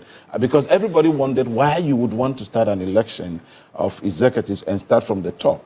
But you see, again, it's not only looming danger because it is going to breed a lot of factions within. Because now it appears those you elect at the base must all fall in line with or be people who are more aligned towards your flag bearer. But you don't need to have people necessarily belonging or liking you before you work with them. That is what shows you are a true leader. Let me give you an example. President Mahama, when he was elected, how do you call him? Professor Alabi played an integral role in his campaign. That is how you work. But when you do, so when even they finish the election, you hear some say the Alan faction won here. Kennedy Japan people won here. I know. Yeah, okay. I'm just giving an example. The Kennedy faction. The Kennedy faction has won. This has won. And you don't do that to people. And it's a group. It meant that those who were saying this thing from the very beginning that they were deceiving us, they just wanted to twist their arm to elect Bawumia as flag bearer. They were right after all. Because after electing your flag bearer, then you made a U-turn. And what recommendations informed the decision to do that? Did the recommendation say that you should go deceive them and tell them that you are starting the process by electing national flag bearer through national executives to region, etc.? Then make a U-turn and now say, we will start again from the base. Because from the very word go, when they announced that, we in the opposition and many other onlookers critiqued that and questioned the rationale behind that decision. And today we stand vindicated because this very thing we told them was trouble is what they did. Now it is going to create factions within them. I shouldn't be rejoicing over that because I expect to see a stronger opposition that will put our feet to the fire. And this makes them a weak This side. makes them a bit weak because there are certain people who may be winning elections now who would never have won election if not the way they have turned it. And so it was deliberate, which meant that you want to deliberately push some people on the neck of the electorate, either because they are somebody's favorite or somebody wants things done in a certain way. But when you conduct an election like that, X will be splashed in your face in the end because at the end of it, like I said, you are having factions. They will tell you, oh, these people won here, that person won over here. So what exactly happened? You can't do that. And mind you, these are a group of national executives or most of the executives have failed their followers. They have failed their members woefully. Is that so? Very much. And so they are not able to tell them what exactly is their substance to hold on to office for. So they continue But they have been able to successfully retain or win their positions as chairman of the various regions. Not just a few. And more importantly too, you know that these executives of the party have failed them to the extent that there are 16 regions and they could not win even parliamentary seats in 9 out of 16. The first time in Ghana's history that a political party as strong and notable as the NPP You are talking about the 2024 general election. Yes, the 2024 general election. Okay, we're talking about the reorganization. We're talking about the reorganization. That's not correct. Okay. Yes, the MPP did not win parliamentary seats in 9 constituencies. It's not 9. 9 regions. Four. It's 4. It's not 4 9. regions. It's Volta region, OT, Upper East, Upper West. Continue. Bono. No, the one. The one. So it's not true that the MPP did not win parliamentary. Check your facts. After this, I'll do that. You made a point, but then I'm only correcting that it's not true. We'll fact check. We'll fact check that. We'll fact check that and then put it out there. But let me just move on to you for a minute and come to Andrew. You've been very vocal about the rule of law and conduct of elections, and from your assessment of what happened over the weekend, how ready is He's so excited the about NPP? That he wants to come back. NPP, is that correct? You're looking to come back to the NPP? Yeah, he's coming back. What do you think? Why would I want to go into a house that is evidently possessed by familiar spirits? I beg your pardon? Why would I want to enter into a house that is evidently possessed by familiar spirits. Would you advise me by familiar spirits? Would you advise me to family aspiration? No. Familiar spirits. Familiar spirits. Familiar or evil spirits. Hey. Yeah. Why would I go into a house that's? But that's your former house. And that's why I left. It was possessed, so I ran away. It was possessed by familiar spirits. By familiar spirits, so I had to run away. Wow. So why would I return? Anyway, so let me wish you your lovely return. I'll play this soundbite for you. Because it has happened in the past. We've seen very faithful people are faithful to a party, so 7 exit, regions. I've gotten that. and come back. 7 regions. 7 solid regions. You have no representation in the legislature. Okay. Not nice. I'll confirm that. But back to you, Andrew. So let me wish you, lovely viewers, a good morning. Always a pleasure to be in the company of my friend and brother Fifi. Very soon I rescue him from the family that's been possessed. Hell no. Pleasure sharing the platform with Kuti and then my own brother Elikem Kotoko. I always say that I like the Kotoko name because unlike I'm an avowed supporter of Kotoko. So that's unfortunate. but you don't know yet which team I support, mind you. No, I don't know. I would say. No, just say it. Really? Okay. I know you're a devout phobia supporter. Masters, Continental Club Masters. Anyway. But back to the matter. Anyway, what does since you are talking about football, bear in mind the winners of the league. It's Mediama. Undisputed. But this year we're coming for you. Champions, yeah. Undisputed. But this year we're coming for you. Oh, can you hear? Congrats. Anyway. All right. What does the last weekend tell you about the preparedness of the NPP as they reorganize for 2028? I mean, it didn't change. It didn't change anything for me. My perception, because my view has always been that the problem is not necessarily about elections. Sometimes in this country we reduce democracy to just what's called elections, and so for me, I must congratulate them for what was largely a peaceful elections. Some of their choices excited me, as in Okuboy is a fantastic guy, one of the guys I really, really respect, and so to see that Okuboy has been chosen as president, for me that was a huge chairman. That was a huge positive, but largely. Majority of the chairmen retained their seats. Most of the chairmen, most of the places where most of the places where the chairman changed were places where the position was the incumbent didn't contest. That's why most of the places where the incumbents contested, they were retained. As to whether but the elections were not just about the regional chairman. I understand. But personally, my focus was on the chairmanship. Yeah, they are one of the executives in the region. But they are the leaders of the party in the region. And also, one of the significant things that I have in my mind was probably this will be the last time that delegates, as we know them, will choose executives. Yeah. No. Check. The ruling was specifically on presidential candidate and parliamentary aspirant. It did not include party executives. Okay, but I think that personally it will be in the interest of the parties to align with the call of the Supreme Court. But as to whether or not what they did on Saturday or over the weekend, for me, shows enough evidence of a party that has changed its ways. For me, the answer is no. Because if represents what is good about the original MPP, you understand? And that's why, it's on that basis why he made that call. That in an internal election, because it's more or less a family battle, then in how you communicate, it shouldn't be to destroy. I see one of the key people who flouted that principle, who took people in the party to the cleaners, who set up a station, and all he did was destroy members of their party, getting an overwhelming,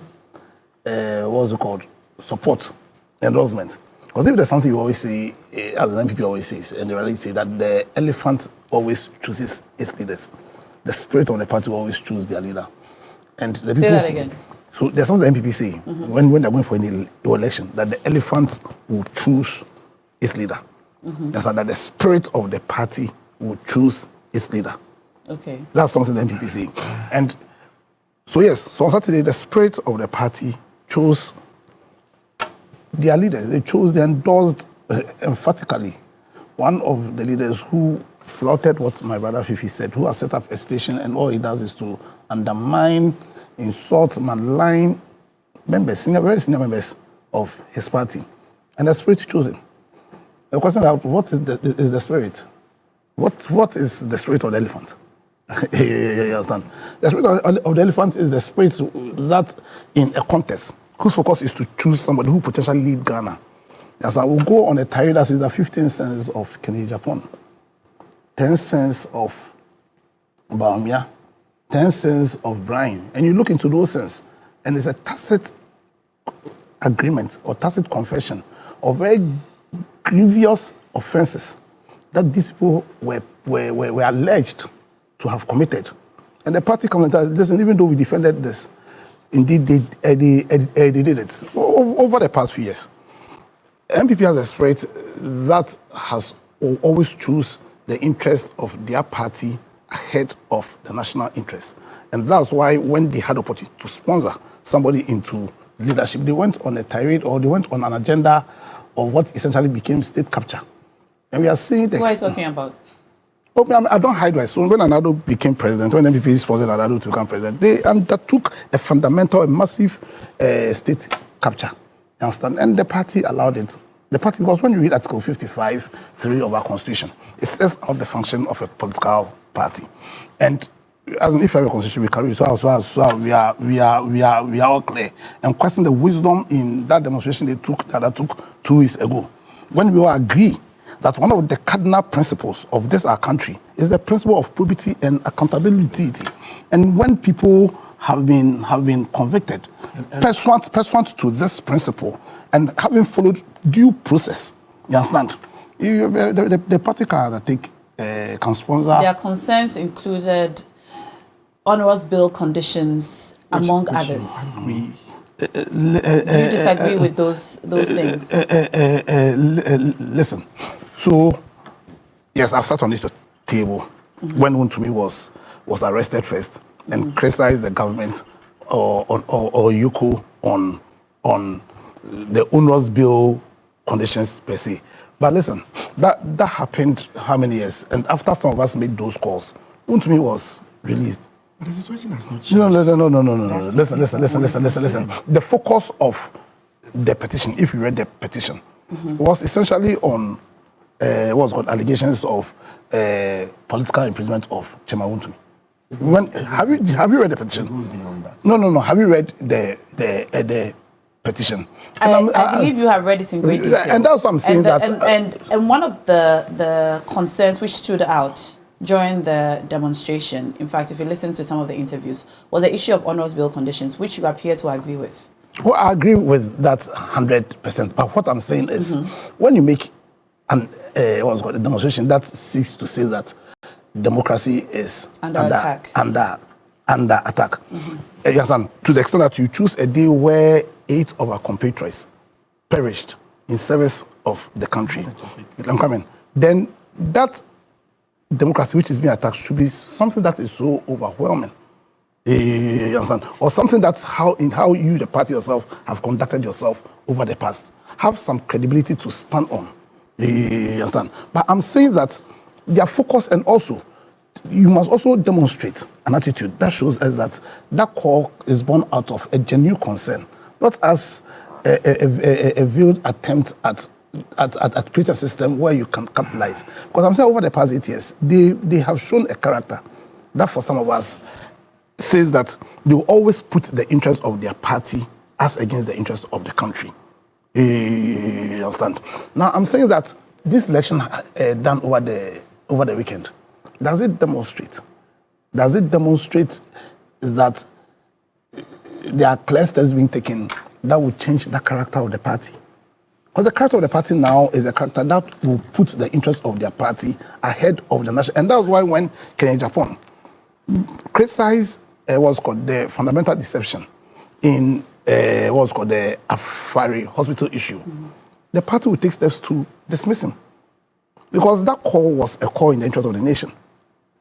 that call by Kenny Japon was a call in the interest of the nation.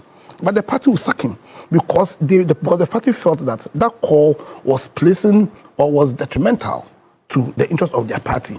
But if you're a political party, and if you read Article 55.3, with the permission, let me read Article 55.3 of our Constitution, because it sets out the function or the duties of political parties in our Constitution.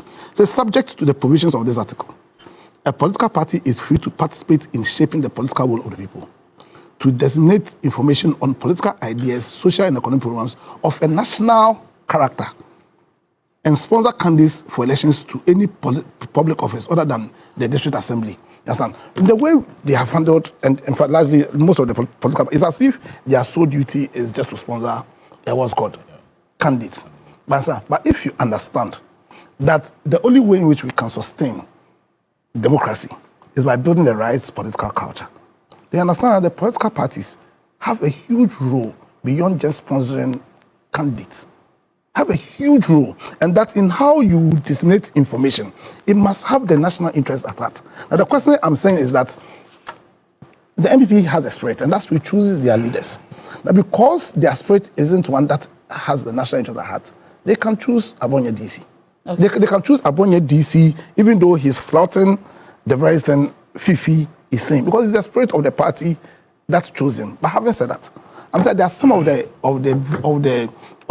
patterns that are positive, because it's not in anybody's interest to see MPP dying. We want as many political parties as possible to be strong, because ultimately, the focus of why we ought to be doing our politics is to build a strong state and to create a system where we can create virtuous men. Right. You understand? So it is not that. That's why I say that, in my opinion, the choice of the Greater Accra regional chairman for me is the most positive thing in this election.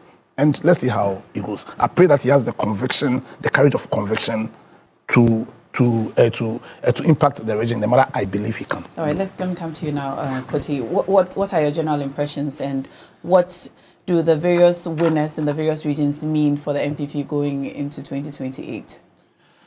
Well, now thanks once again, and very good morning to my co-panelists and to the good people of Ghana. In fact, what we observed over the weekend was not a contest of ideas, not at all. What was it? It was a machine building exercise. A machine building exercise? For 2028. And the machine was already established by the election of Dr. Mahmoud Baomi as the candidate.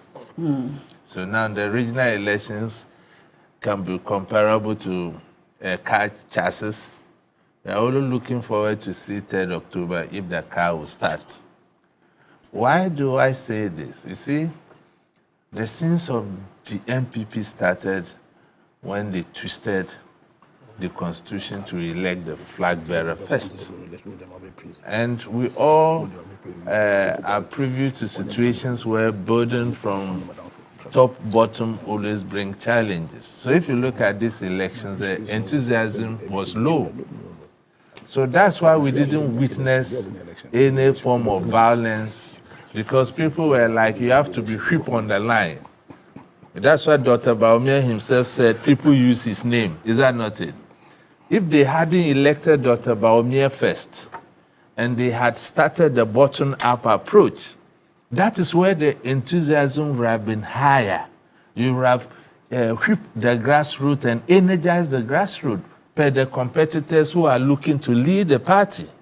That is why you talk about the spirit. The spirit starts from the grassroots to the top. Exactly. But when you kill the spirit at the top and turn around to rejuvenate that spirit from the bottom, the enthusiasm automatically will be low. And that is precisely what we witnessed.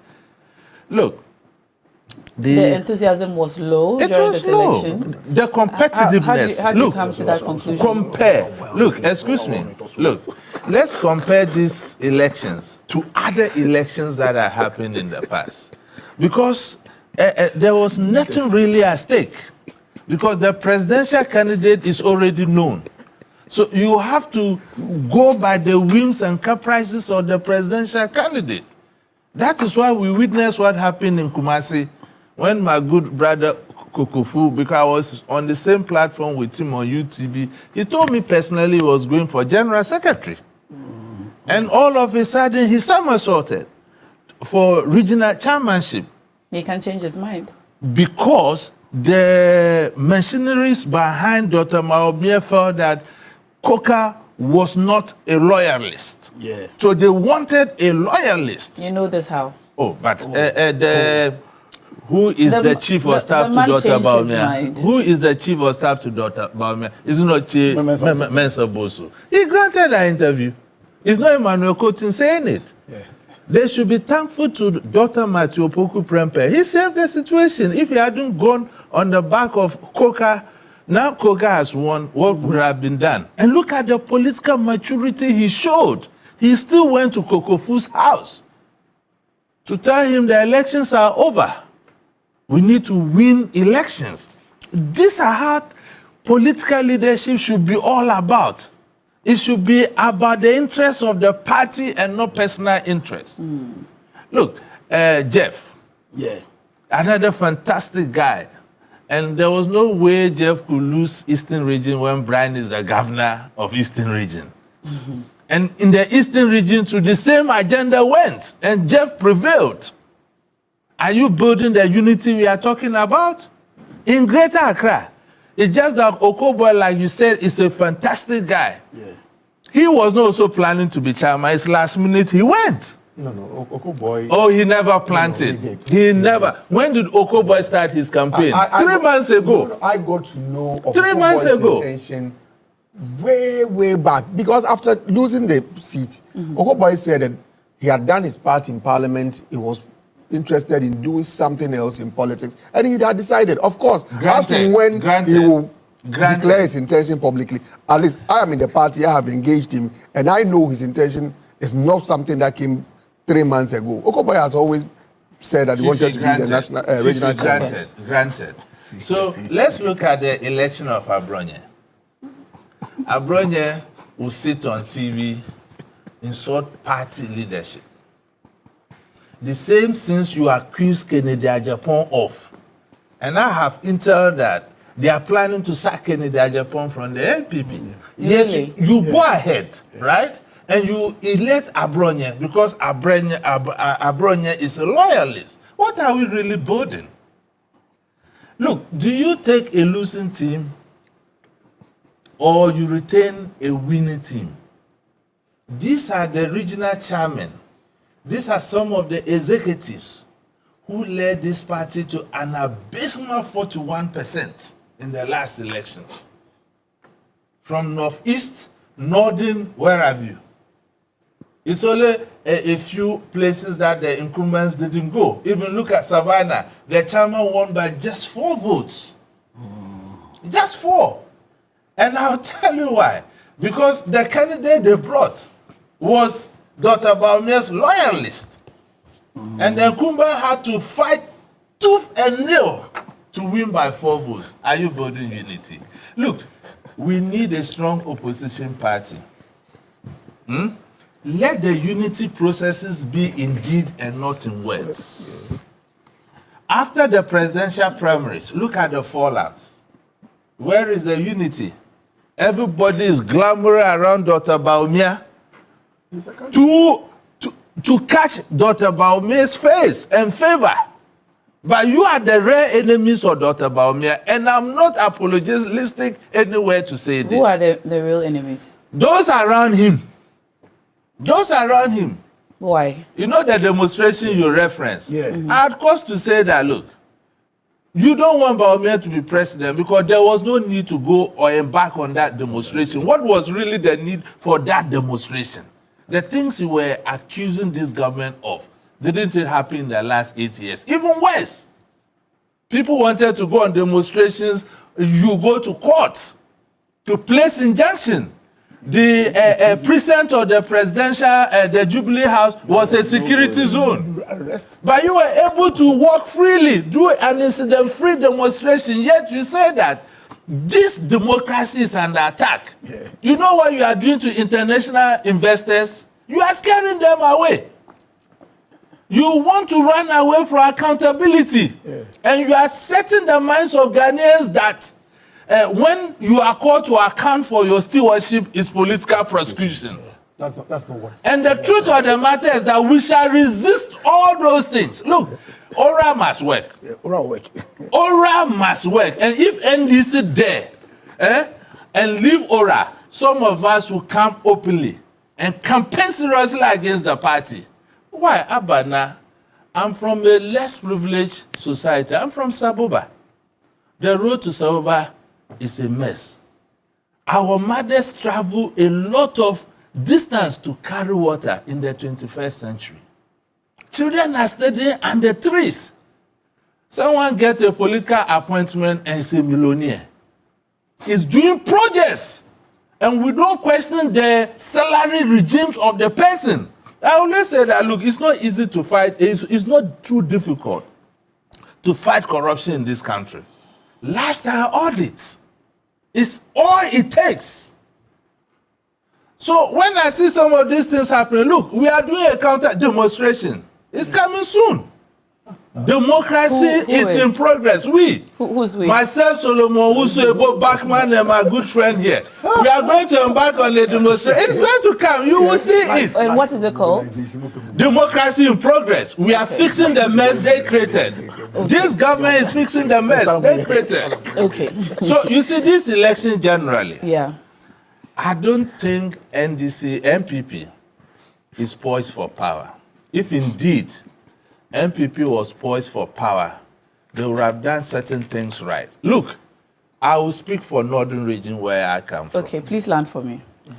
The constituency elections, what did the constitution of the MPP say? You must elect members within the polling station to elect their representatives. In Saboba, did that happen? No. They created an album because they wanted somebody to be chairman. Yeah. And look, this is the uncomfortable truth we always run away from. Our politics is ethnic based, whether we like it or not. That's why it's difficult for the MPP to win votes in the Volta region, and it's difficult for the NDC to win votes in the Ashanti region. That is turning, you know. It's turning, yes. It's a positive thing for this country. You see, when they demarcated the regions and divided many of the regions, Northeast was carved out, and Mampreshis had the majority there. Savannah was carved out for the Gunjes, and the northern region remained for the Dagombes and the Kunkumbes. Now, Elikim, when you wanted to win power, you wanted the Kukumba votes. Against all odds, Haruna, Honorable Haruna, strategic as he is, he brought a Kunkumba as the regional chairman. Did they deliver the votes in the Kunkumba areas or they didn't? They won all the Kunkumba areas except Bimbila and Kwanda. Even Kwanda was contentious, he went to court. It's just that because of the too many MPs you have, you didn't show interest in pursuing it. Now, look at the scenario I'm going to create. I don't want anybody to tag me as a tribalist. No. Okay. It's an uncomfortable truth we must confront as a country. Samba is a Mampreshi. Dr. Mahmoud Baumia is a Mampreshi. You see the line? Yeah. Samba is a two-term national chairman of the Northern region. Regional chairman. Chairman. 2 terms. So. Under his tenure, since that Buri Nabo gave it to him, it came down. Yet the mentioner of Dr. Baumia made sure that Samba won the seat in Tamale. What do you think the Gombes and Kunkumbes would do? You think they will vote? Let's be honest. Because a time has come, we must confront the comfortable truth. And they are creating a lot of mess in the northern region. Ask me why. Why did Nuru win against lawyer Serbian in the northeast? Because Serbian is from where? Okay. I want the Kumba side. And Nuru is a Mampreshi. Please land for so me. all these things play, and we must make sure that we tackle all these things and deal with it holistically. Okay, please land for me. Really we want power. I know that you said not to tag you a travelist, but it's an uncomfortable truth. It is quite uncomfortable, especially if we cannot back it up. No, we cannot. No, I can back it up. Until then, I can prove it. It's ours, and I'm prepared anyway. Yes, we have the words. No, I'm backing it. I'm giving you examples. Okay. I'm from the north. All right. And I'm not running away from it. All right. Anybody can take me anywhere, right? All right. I will back those things out with evidence. All right. And it's out of abundance of, when I was coming here, a lot of people call me that, Emmanuel, if you can do this for us. I'm not alone in this. All right. I know you want to respond to a lot of the things that he has said. Okay, you go on. Okay, so let me state that tribalism must not be encouraged in any form in our politics. We are all Ghanaians. The Constitution stipulates who can contest for which position anywhere in our country. Even if you have some perception, what you need, allow. What you need to do is rather discourage things that divide us as a people. We should rather seek to work on things that bring us together as a people instead of rather finding things that divide us. And for me, I think that is not the way to go. So allow me to proceed. Allow me to proceed. That's the view I hold. Allow him to land. Yeah. So if you do not hold that view, and if you accept that that view is one that divides us, we must not even encourage it. No, we must not. We must not encourage it. We should rather find a way of putting it off the radar, such that we do not. You see, the more you, this is a national television, the more you engage in that conversation, the more you are finding it, the more you are drawing attention to it, and it is not good. We must not encourage it. You know what? Your party, the NDC, go to Ashanti region. There are people who have also raised concern about the fact that upon winning power, majority of the MMDCs are people who are not from the Ashanti region, who have been appointed. Should that be the conversation? So I think that we need to be careful when you bring it, and that is even appointed position. So the president has the discretion to choose people from the region to represent them. This is an elective position. It is at the discretion of the people who are voting. So for the people to decide that these are the people we seek to serve us, then you should not even bring that conversation. But let me proceed. Alekem talked about the fact that we, yes, you, no, so yes, so let me finish. Then you have the right to rebut. Yeah. That's fine. The MPP lost. We did not get a parliamentary candidate in 9 regions. That's not accurate. It was all 4: Volta, Uti, Upper East, and Upper West. So that's 4. Let me proceed. There's the conversation about Dr. Bawumia and people around Dr. Bawumia determining who wins.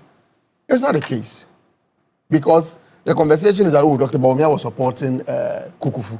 Did Kukufu win? That is not correct. We are all aware that Jeff supported Brian. Jeff has been elected as the chairman of the Eastern region. The party people weigh at every point in time, will weigh the people who have offered themselves to serve the party and who the party people consider will serve the best interest of the party is the one who will be elected. But the question has been whether or not the election of Dr. Bawumia as the flag bearer ahead of the other elections such as regional and national elections affects who is elected in the regional and national positions. It does not now. It does not. And let me say that Dr. Bawumia has not at any point in time said that this is my preferred candidate. What was the need for the flag bearer to be elected first ahead of the regional and national positions? The need for the flag bearer to be elected was to prevent a situation where in the party, okay, so Elekem will support, allow. If you elect the flag bearer after you've conducted all the internal elections, what happens is that the flag bearer will have interest. Because the interest will be that the people who become polling station executives, they will participate in who becomes a flag bearer. So the interest of the flag bearer will be to make sure that I get my people there to vote for me. Same for constituency, for coordinators, constituency, region, and national. But at this time where you already have the flag bearer, what is the interest? He has already been elected. So he's not the one to go and say that bring in this person because please, I sat quietly and listened to you. Yes, gentlemen, please allow him to land. So if I am not, just hang on. I'm saying that when the person has already been elected, what will be his interest to say that let me go and influence the election down there so that the people will come and vote for me? Because there are clearly factions. We clearly know that, for example, X supports Dr. Bawumia, Y supports maybe Kennedy Japan. Therefore, if, for example, Dr. Bawumia has been elected, then we know that at the regional level elections or the national elections, the concern is that his loyalists will have an upper hand. That is not correct. So let me give you some examples which we've already cited on this table. There are people who contested or who supported candidates apart from Dr. Bawumia in the last election. They've been elected. The party people will assess the people based on their strength and their contribution to the party. You know what? It's a choice. We are all party members. Our responsibility at this point is to ensure that Dr. Bawumia is elected as president of our country. Whether the person supported Brian, whether the person supported Ken, whether the person supported Kwabena Japan or the former education minister. That elections, they are over. We are done with it. Our duty now as party people is to ensure that Dr. Bawumia becomes a president. So whether the person supported Dr. Bawumia or not, the people will weigh the person. Is that a person who can help us win power? If the person can help us win power, the party people will work for that. Now let me go to the Ashanti region. There are people who have said that, well, in fact, it said Honorable Chairman Sabunsu supported Kokufu. He granted an interview, but I watched that interview. What he said, he talked about the attributes of Koka as a generous person, someone who is there for the party people. And he also talked about Kokufu's attribute as a good communicator, and he was of the view that, well, you need someone who can communicate well, and that will inure to the benefit of the party. He said they had a list. They had a list from the members of parliament from Ashanti region with whom they want. And Kokufu was their preferred choice. I didn't hear you say Kokufu. But you can get the video and play. But wait a minute. You have Dr. Gideon Buaku, who is the spokesperson for Dr. Bawumia. Dr. Buaku was in the Ashanti region campaigning for Coca. Oh, it was a decoy. It wasn't a decoy. It was a decoy. You were playing double game, so that if it doesn't work either way, you are there. It's your own slant. It's your own slant to the story. So let me proceed. You have Dr. Gideon Buaku. It's like you put this one here, and you have your turn. You have your turn. Dr. Buaku is a key member of Dr. Bawumia's team. He was in the Ashanti region campaigning for Kuka. But what you should note is that Dr. Bawumia is an individual. He's a candidate we've elected. He's the one we are presenting for the 2028 elections.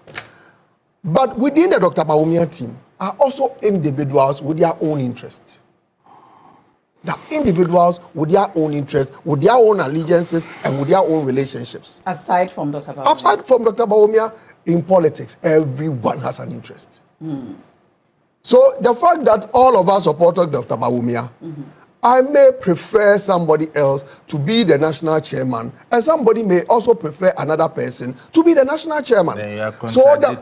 Listen. So the fact that someone who supported Dr. Bawumia or someone perceived to be close to Dr. Bawumia supporting one person does not mean that Dr. Bawumia supports that person, because he himself has said that he has no interest. He is ready to work with anyone who is elected to serve the party.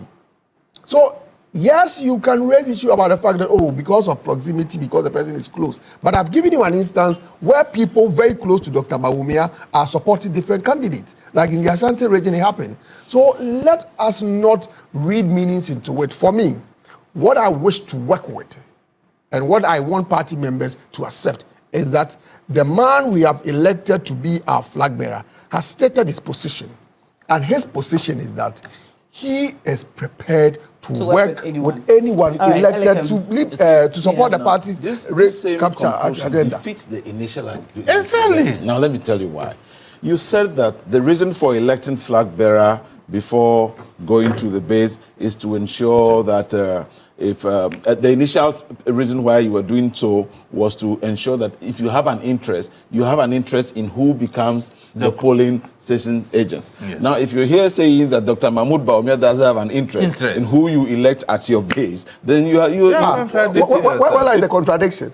The man, if he was now seeking to be he said he made reference to me. If he was now seeking to be the flag bearer, he'll be interested in getting people who will vote for him. Now, don't worry. Direct question. So the catch is that when you have an interest in becoming a flag bearer, there are so many of you. You haven't even won yet. Why do you think at that point rather it is not crucial for you, and it is now? No, the fact that Dr. Bawumia believes that the party people took the right decision in selecting him. He is very confident in the party process so he never to elect the right people to support him in achieving his agenda. So when he was going to contest, at that point, he didn't believe that the people would take the right decision to do same as he is thinking. You know what? This is a human being. Anyways. At every point in time, every human being will seek his personal interest. Now that interest is... so that's why... that interest is satisfied. Exactly. It's already satisfied. Right. So what will be his point? Because people will not be equipped in line naturally. And with the machine. And what you also need to bear in mind... I don't have a rebuttal again. You have communicated what I communicated. We are talking about the MPP. You are not MPP members. Today I'm not MPP member. Today I'm not. Oh, are you? Are you MPP member? It's okay. No. Answer the question. Are you MPP? Are you? No, you are not. You invited me. So you say you are not. You see, what we are looking at is winning power. Yeah. It is the interest of Dr. Bawumia to ensure that he has every party supporter coming on board to support him. He personally getting involved that I like this person, I don't like this person, who creates some conflict within the party. And Dr. Bawumia is too smart. He's not going to get involved in that. And he wants everybody, whether the person wins or not, to come on board to make sure that we kick the NDC out. I look forward to beautifully see that. Now, you talked about tribal politics, which I was very shocked at some of the things. We don't want to go into No, yes, we don't want to go there. But it is best to advise that if this needs to be halted, then we must start from even your flag bearer. Exactly. I must be frank with you. If you want me to give you examples. For instance, when he was campaigning the last time, we need a Muslim in the Jubilee House. That was pure tribal. You need not say that you have to be a Muslim. You remember John Mahama saying that Bawumia will not be selected as MPP flag bearer because he's a Northerner. You see, advise him to. Give me. Now, let me tell you. Then again, when he was even campaigning, he went to meet the clerics and said, I have been taken as running mate because I'm a Muslim and I'm your representative and all of that. That tape you read, I don't know. He didn't say he was selected because he was a Muslim. He never said Should we play the tape? Yeah, you can play it. He did not say that he was selected because he was a Muslim. I'll get it for you. He said it's an opportunity for Muslims to have a president. No. That is different from saying that my selection was because I'm a Muslim. It's an opportunity for a Muslim to have a president. What is it? And you see, the reason why these things are very important. It is different from saying that I was selected. The reason why these things, just a minute, the reason why these things are very important is that Putin made a statement. And it looked like, yes, that is becoming even the character of a flag bearer. When people make reckless speeches, etc., you want to rather find a way to welcome them. You want to find a way to glorify them. So I can give you an example. There's one, I don't want to even glorify their names by calling them out, but I'm sure you know those I'm talking about. One lady out there, you know Baba Amando, you know Mavis Political something. And so when even your own Abronye was all over, like a loose cannon saying the things he was saying, you didn't care. When it then affected your general secretary, he wrote to your disciplinary committee for action to be taken. Action could not be taken on him probably because he remained untouchable because of where he belonged. And so if he has won elections today again, what makes me feel that you are not giving him fodder to continue to do what he was doing? Exactly. So the very things you speak about, which makes me want to think that are you a fine gentleman in the wrong party or does not understand what the party stands for? But I will look forward. Good. So I will look forward to, and I don't dispute that, I will look forward to making sure that this is, it doesn't matter whether it's in NDC or NDP. We should eschew that because it is needless, it is no basis. As intellectual, as young men, we should be able to always be saying, campaigning based on messages, which will be able to convince people than want to attack people. I have heard, for instance, Aigbeni Abua, and all of that. It never bothers me anyways. Those things don't get to me. It is one thing being descriptive, and another being insulting. Whichever way, I have a tougher skin, but how many people can contain some of these things? It is what we need to watch. And so that is why somebody will say, okay, you guys have reinforced the election of Abronye. You appreciate all of what he does, or you appreciate everything except the other side. Yeah. How well are you trying to refine that in order for it not to extend?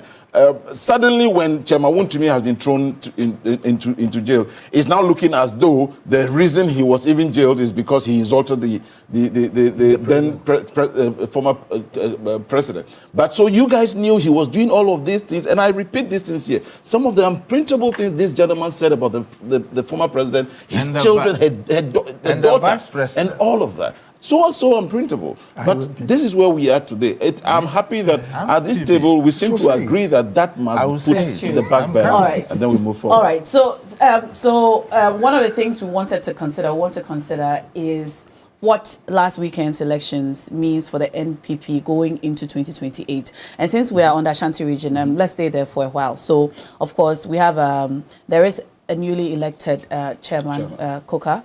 And so far, a lot of the comments that have come from the Ashanti region appear that they're happy with the decision that has been made. However, questions have been asked about the fact that, well, the NPP, the Ashanti region is your stronghold. But like Elikem hinted a few moments ago, it appears that the NDC might be making some inroads into the Ashanti region. The NPP might be making some inroads into the Volta region. A question has been asked about the possible need to rebrand the NPP in the Ashanti region, especially for young people, for first-time voters and the youth, because, among other things, the member of parliament, what's his name? I beg your pardon. It's Frank Amakohene. Yeah. The regional minister, Frank Amakohene, has made some very interesting changes in the way the NDC is perceived in the Ashanti region, with his relation to young people and the youth and his participation. We see him on the ground actively engaging young people with his secondary school initiatives, the murals, sports, his advocacy for Ashanti Kotoko, among other things. He has become very attractive to young people, and that's a fact that I believe we can all comfortably agree with. Yeah. Do you think that the election of... we've just come back from him. Well, this is for all of us. This is for all of us. But Andrew,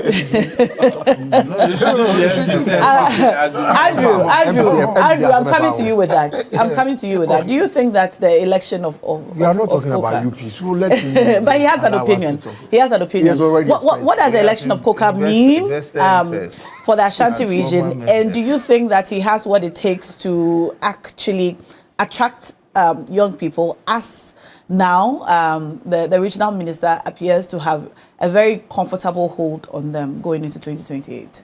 Well, I don't think anybody holds anybody. We all free people. Myself, I'm an Ashanti Kumasi born, and I go to Kumasi a lot. Understand?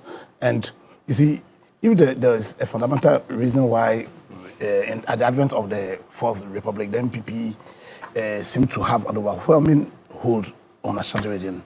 Essentially, it was because of issues the older generation had with the excesses of the AFRC and the PNDC.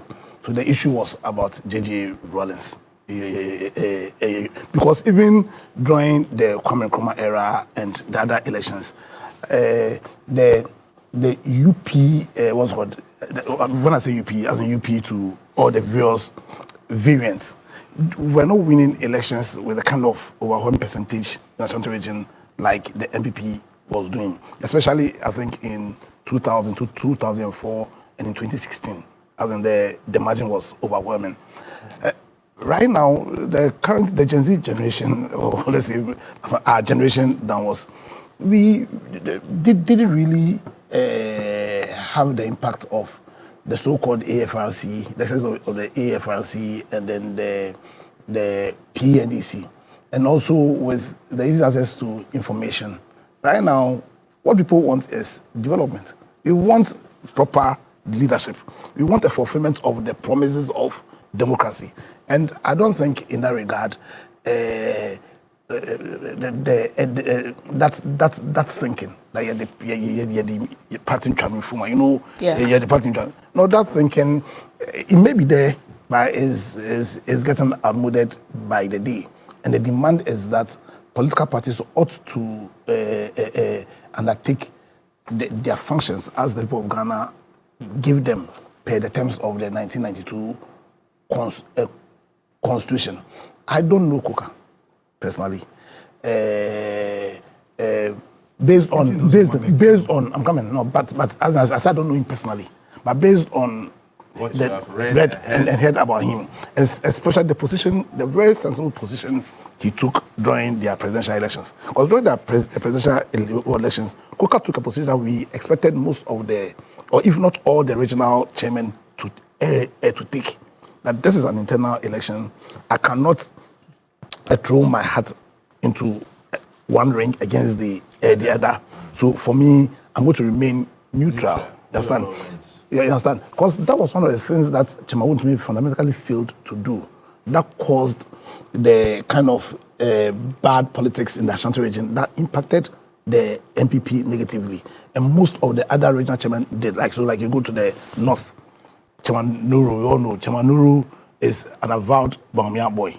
How can Chairman Nuru reach out to the non-Bawumia supporters in the party? Samba is I was somebody, and I align with what my brother Nuru Kutin is saying. We don't want a politics that is driven by tribalism. We want a system that is based on merit. But the fact of the matter is that tribalism is a central theme in our politics. You understand? So you have somebody like Samba who essentially is not working for the MPP. He's working for Dr. Bawumia. You understand? How is he going to reach out to the others? And so, for me, insofar as what Kuka has portrayed, as in his stance during the last election, the elections, and he did that knowing that it was going to be used against him. I saw the Kwabre MP campaign against Kuka, and one of his grounds for campaigning against Kuka was that he did not support His Excellency Dr. Bawumia. We had Honorable Che Mensah Bonsu, but Kuka took his position in spite of his knowledge, because Kuka knows the party and knew that it was going to be used against him. And the manner in which the Ashanti region MPP voted was an emphatic signal. They give a signal that they don't want the one-to-me type of. So if what Kuka did is not just words, but really is deeds, and he's going to handle Ashanti region in that manner, then of course, for me, it will portend a positive step by the MPP, and that's what I added. Like in the same way, I'm very excited about their choice of the Greater Accra regional chairman.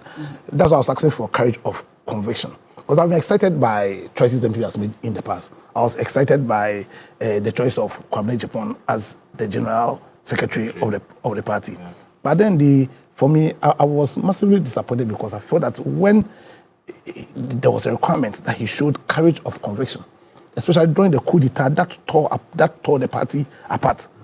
The coup d'etat, the Foko coup d'etat, that destroyed the party. I felt Kwabena Japan didn't show courage of conviction there. So if Okuboy and if Kuka and if all the other people whose election represents something positive for the MPP, if they can show courage of conviction, then certainly I think it will be a very positive step. These elections will be a very positive step at sacking the familiar spirit which is destroying the party. The question is whether or not I believe that familiar spirit can be sacked. And it's an emphatic no. Because my brother here, like you rightly said, Fifi Boafo is a fine gentleman. Oh, yes. He represents all what is good in the MPP. Let me land. If Fifi is going to contest for any position, and I'm in the position to support him in any way, I'm going to support him. If Takwa is coming, we'll see. Because I do not doubt, because Fifi comes from the symbol that I also come from. But unfortunately, the house he's in is full of familiar spirits. I don't know. So, Okobo, you have a very tough task. Okuboy and Chamakuka, and all the other people who have not yet been filled with the familiar spirit, you have a huge tax. You understand? As to whether or not they can succeed in sacking the familiar spirit from their party is a question that But please let me read a few messages from our viewers. Sherry Giovanni says, good morning. Now, it seems that my brother Elikem is a little confused. The NPP regional elections were very peaceful. Instead of acknowledging that he's mixing up the issues, or did he? I think you agree that it was peaceful. Also, I don't understand why Mr. Kutin is more aggrieved than the bereaved. If the NPP went in for a machine building, as he has alleged, what's his discomfort about that? He should leave the party and congratulate all the elected officers instead. Okay. Musa Abatwa from Masawasi says, the just ended NPP regional elections show a clear top-down approach, with a flag bearer elected before polling station, constituency, and regional elections. This arguably undermines grassroots participation and raises questions about internal democracy, meaning the NPP may have effectively shot itself in the foot. My regards to Dr. Amubafo. All right. This one from Bolga, landlord from Bolga D-Line says, a man who couldn't win his own polling station is issuing warning alerts to the great NDC. Congratulations anyway to my brother Figo, Upper East Regional Chairman. Bolga D-Line, we need further and better particulars on this message that you have sent us. And I'll read one last one from Aziz Donla from WA, who says, congratulations to all the newly elected executives of the NPP. However, this election doesn't add any significance to the 2028 general elections because the product that it will be selling will be a very difficult one to buy. In fact, the NDC is so tenacious. So as, okay. Thank you. Thank you for sending that in. I was coming to you, Putin. In fact, I want to place it on record here for information. Fifi, I spent 22 years of my youth as an NPP activist. It's well documented. Yes. It's because of, listen. Allow him to because of the familiar spirit lawyers spoke about. Oh, you agree? That the last election, I contested the Saboba seat as an independent candidate. Meaning you are no more a member. And I was second on the records. I beat your candidate, a ruling government candidate, so just because of this familiar spirit. You are not a member of the MPP. That's established. Can you proceed? No, but he, look, 22 years of his life. 22 years of my life. Former member of a party. It's not the same as a member of the party. Look, now you do not. So can I proceed? You see, the sense of entitlement within the party is one too many. On whose part? On the MPP part. Even in opposition. Look, over the weekend, I was on a platform. An MPP communicator told me I wasn't a member. Do I have a party card? So is that how you draw people to your party? Look at the people who left the party. You were one, Solo, Ebo Bachman. Even look at the NDC side. When Honorable Haruna was a student leader, he was an MPP person. Okujato Ablakwa. Omani Bwama. The late Omani Bwama, yes. So if you don't organize yourself and nurture talent, and you are always about personal interest, who doesn't have an interest? But there must be a collective one. Look at Paul Afoko. Look at Boachi Ajako. They are now gunning to become national chairman, right? I can guarantee you. I knew why I said it's a machine building exercise. It was not a contest of ideas. I'm stating here on authority that all the aligned candidates that the flag bearer wants to win the national elections. There's no doubt about it. In the Ashanti region, let me tell you what happened. In the Ashanti region, Goka is an extraordinary individual and he's a grassroots person. In the case of the Eastern region, there is no way Jeff can lose when Brian is around. So don't let us deceive ourselves that there were candidates, the candidates supported and they didn't win. There was no way Kokofu could win the Ashanti region elections. That was why behind the scenes, they had to split, go here in case. I can tell you on authority, the same thing happened Buru Nabo's elections. You remember against Samba, when Buru Nabo had an accident and brought the accidental car to the stadium. The new Bantam, Samba was winning the grassroots. What did they do? They supported here and supported here. We are politicians. Don't let us do this to ourselves. We need a very good opposition party that can put NDC in checks. At the moment, I'm an independent. That's why I speak my mind now. I'm fed up of doing the politics. The politics will cage you, and you cannot freely express yourself. So that's why I have chosen to be an independent. And I'll still contest my seat as an independent candidate and not on the MPP ticket. So when we are talking about the party, it's not as if we hate the party. We are constructively criticizing the party so that you listen. Why are you only able to criticize after leaving the party? Because when you are in and you talk, they whip you. I suffered it when it's not everybody they whip. When my organization took the MPP, my crime, I'll say it today, the U.S. military agreement. That I'm the executive director of the Africa Center for Security and Counterterrorism. And my organization want to call that agreement was not good for the country. That was my sin.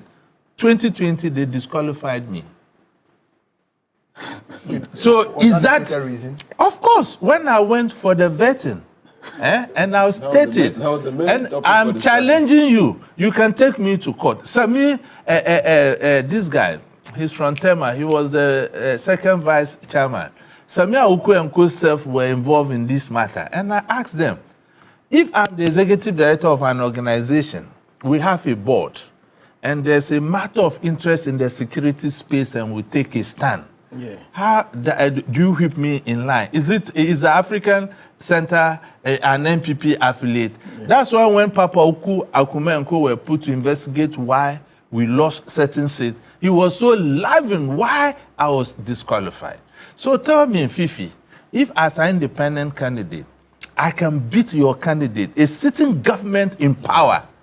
What does that tell you? You are subverting the will of the people. It means you are just trying to impose somebody that people didn't want. And that is the cardinal sin of the MPP. And look at your numbers. It's dwindling and dwindling and dwindling. And MPP is going back to its old. How can a formidable party like the MPP, a party in power, go for an election and an opposition overwhelm you and you win 41%? That should have humbled you. The party has taken time. That should have humbled you. The party is rebuilding. All right. So we are rebuilding and reorganizing. Oh yeah, definitely. That's what we are doing. Okay. Did you say capture? Oh, definitely. The table so tiny. Oh yeah, the table. On the I know we have to talk about the life. Yeah, we have exactly 8 minutes to go, and I think we've come to. I think we've come to you already. No, you've not. Yeah, we have. I think we have. No, it's going round. So no, it's going round twice. Two speeches. No, all of us have two. So I've had only one. I asked a specific question about the Ashanti region. Of course, yes, I think you haven't. Yes, I wanted to say that it goes and then beyond. I'll come to Eleke. Yeah, it goes beyond the Ashanti region. My region has elected Ignatius Afifa as the regional chairman, Bonzo and the others to man the region. But the Ashanti region, you ask specifically. I know Kuka very well. Kuka is a friend. Excellent guy. Kuka. Excellent guy.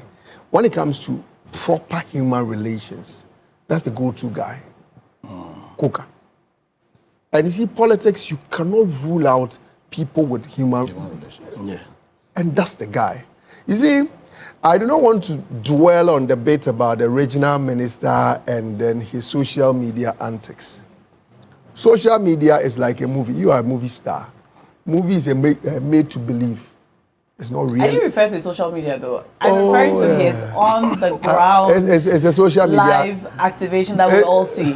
Social media antics made to believe settings. Settings. Oh, settings. You know there are a lot of content creators in this government. You didn't. Oh, pardon. The NDC government. A lot of content creators. You didn't see his activation with the paint, painting the city with the young secondary school students. Nah. When it comes to politics, we cannot deny his appeal to the content youth. creation. It's content creation. Oh, content creation. They are creating content. Allow them to create content. Allow them to do live TikTok. The reality will be felt. That is a style. Grant him. But I don't think that winning party power is dependent on how much content you create on social media. That's not it. Coca is not it's not like the person who is always going around talking but so effective, so efficient. And I'm super excited that in the stronghold of the MPP, he has been elected as chairman. Of course, he's not going to do the work alone. He has other people who are going to support him to get the work done. There are also going to be parliamentary candidates who are also going to ensure that they work together with the executives in the constituencies. Because you see, if you are also not careful, you dwell on personalities and individuals. And I think that working as a political party is not just about an individual. If the whole emphasis is just on one person, you make a mistake. Different people will play different roles, and people do different things in a political party. There are those who will communicate, there are those who do the organization, there are those who do mobilization, fundraising, and among other things. The expectation is that when you are a leader, you identify people who can help you in delivering that. So who can help communicate better. Kesken, who has been elected the Ashanti Regional Communications Director, excellent guy. And it seems that I'm focusing too much on the Ashanti region. There are several other places, like I said, my own region, the Western region, the people who have been elected, the Greater Accra region, the Northern region, Uti, and other places. My friend, let me congratulate him, Buba, who has been elected as the Afro regional chairman. So all I expect from the people who have been elected is to see this as an opportunity to serve the party. Okay. When you have that opportunity, what you also need to do is to also identify people who have the skills, the talent, and then the preparedness and commitment for the party. Bring them on board, and let us also move away from, okay, during the process, this person did not support me, or you perceive this person to align with somebody else. The interest is to ensure that by 2028, Dr. Mahmoud Bawumia is elected president of our country. And if you are elected, that must be your duty, and that is what the charge you have to take on and then work to ensure it happens. Can we have the final word? Is it the same Bawumia you're talking about? Oh, yes. The excellent economist, excellent person. It appears when you're in opposition, he's a very good economist. He has always been. When in power, he has always been. Manage the economy, regardless, anyways. I must say that the Ashanti region where, for one, I don't know those who were elected. I don't know much about them. But I want to believe that there's been an upscale from Chairman Wontumi to somebody who probably has some relevance, probably more respected, dignifying of that title or of that position. And if the words of Fifi that he is very affable, has good human relations, are anything to go by, then we look forward to that. But to conclude again, say that the regional minister was involved in content creation, etc. I mean, you as a media person should be the last person to even run down content creation. I'm not running it. If you talk of even content, what is content? So if somebody is even creating content on social media, that is a defeatist approach to you. It means you have no solution to social media presence. And if you do not know that majority of the young folks today live on social media, then you have already even failed from the word go. And so, you see, it is a reason why I am not surprised, and I kept saying from the very beginning that they keep doing the very old things and they're expecting the new results. They do not find any value, even in the new age media. They do not find anything, they don't find value there. They believe it must be the buga buga. That is why they will elect the likes of Chairman Wontumi and you get me. But content creation, I mean, you are also admitting you are in that space. What exactly is wrong with content creation anyways? So if today you sit and say that what they are doing is content creation, yes, they are creating proper content. They are creating content for Ghanaians to know what the government is about. And so if the regional minister, Frank Amwakohini, takes to social media, he doesn't just go there and talk gibberish. He talks about projects. He talks about programs. He talks about his intention. He engages, and he makes sure that he is always relating for them to know that I am available not only in the office, but because some of you cannot even reach me, I am equally available here online, and you can reach out to me. But the MPP opposes that. They do not find the media space to be that relative. I am not surprised. There were times they even boycotted the TV3. So they feel they must always go only to the ground. I was supposed at Oman FM 2 TV. The NDC boycotted it, so it's not news. Yeah, we have done that on purpose and principle, and we still buy it till date. So why haven't you made a U-turn? You see, the point is because you guys are good at U-turns. When it's about you, it is right. When it's not you, and we have remained so. We have remained so. Have we gone back to your I have not. No, we have not gone back. We maintained that. You have boycotted an assassin. So for you are the last person to talk about. We have stuck by that decision, and that is why we are still stuck by it. The station belongs to a person who is known to be MPP. You boycott it, and you come and sit here to say that the MPP boycotted TV3 is a reason for somebody to. All right, that's our time. That's our time, gentlemen. Thank you so much for your time here this morning. I tried to read some of your messages that you sent through. I apologize for not being able to read all of them, but our conversation this morning has been on the regional elections held by the opposition MPP across the country as they reorganize and get ready for elections 2028. I apologize that we're not able to get into our streetlights conversation, but we do have a feature for you on Tema. All right, on Tema and the streetlight situation over there. We will bring you more on the streetlights tomorrow on Newday, and so forgive us for not getting into it this morning. Now, if you haven't catch up this morning, please dial *439# and win 500 Ghana cedis going out to 3 of you this morning. This is our first draw of the morning. If your phone number is 0541 652 ****, then please check your Momo balance now. You have just received 500 Ghana cedis. We'll do 2 more draws before the show ends this morning. We'll try to do it before the show ends this morning. But you stay with us. When we come back, we have sports. Arsenal is in the news this morning and more for you on TV3.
Leshen is here with the scarf of the team I call proper.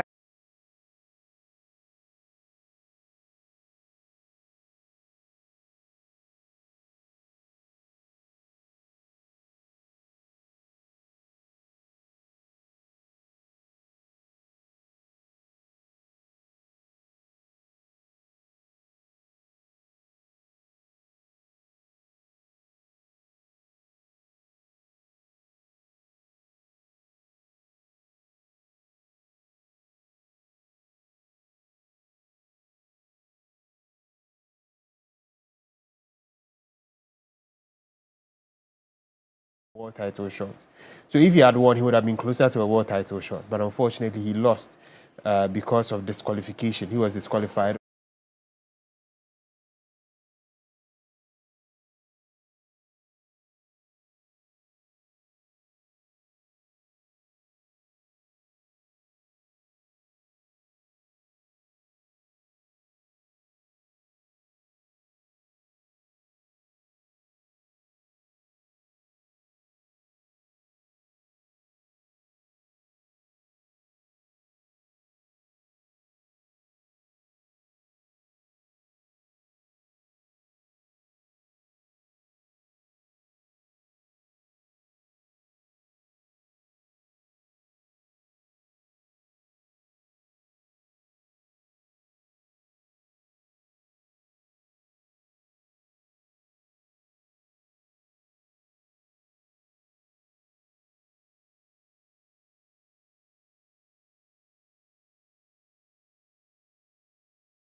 morning. We are still talking about the absence of adequate street lighting across the country, and of course let's bring you the one from the Teshi area, because once again this is raising safety concerns on major roads and in the capital following Thursday's accident on the Achimota of Vancor Highway. Although the Accra-Tema Beach Road is undergoing major rehabilitation, portions of the stretch remain dark at night, raising questions about how road users can be kept safe until the project is completed. Samuel Adam has brought us this report. It is after sunset, but sections of the Accra-Tema Beach Road remain busy. Vehicles move steadily along the stretch as commuters make their way home. Trotros stop to drop off passengers, while others continue their journey into adjoining communities. But beyond the headlights of passing vehicles, much of the road is poorly illuminated. As Sibi sells in the La Enclave, she recalls a robbery incident that occurred last week, which nearly put herself and her toddler in danger. Street light sometimes boys say bimu the moto nam. Now we say no matter. No matter bag, no nema. The absence of the street light really worries us who sell around here. Sometimes armed robbers come here, and just last week one tried to snatch my bag. I called out for help, but no one came to my rescue. For many commuters like Asibi who use that road, it is no news. They say the situation becomes particularly worrying during peak evening hours. I pick car here most of the time, so I would say that it's really worrying. Recently we had a motor accident here. An old man got hit by a motorbike when he was crossing the road, and I learned later that he died. Thieves around attacks us when there is no light, and sometimes when you are here alone and with no man or anybody to stand by you, those bad boys around attack us, so it affects us badly. You can see right now here is too dark. When even we close around 7:30 to 8 here, we are here to board a car to go to our various places where we came from. It's really, really bad. Drivers say the darkness is more than an inconvenience. According to them, it affects how they see and respond to what is happening on the road. On the Santa Utumukwana Omoto no light in your fault. And the street light in no just say sometimes no we should car be light. When in the middle of the journey and our lights goes off, we are left with no other option than to use that of the cars. When the flashes become plenty, we navigate with only experience.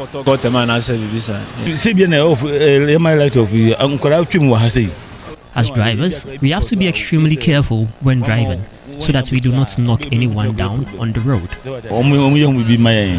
It's very bad because for some of us it poses the danger of your phones being easily stolen, especially if you are by the window seat like me and you are using your phone, like it can easily be snatched, and this street is noted for that. So with the absence of light, it increases that tendency of you having that theft. The Accra-Tema Beach Road is an important coastal corridor linking communities from Accra towards Tema. The wider Beach Road project spans about 26.6 kilometers, with the Nungwa to Tema Community 3 section covering about 10.6 kilometers.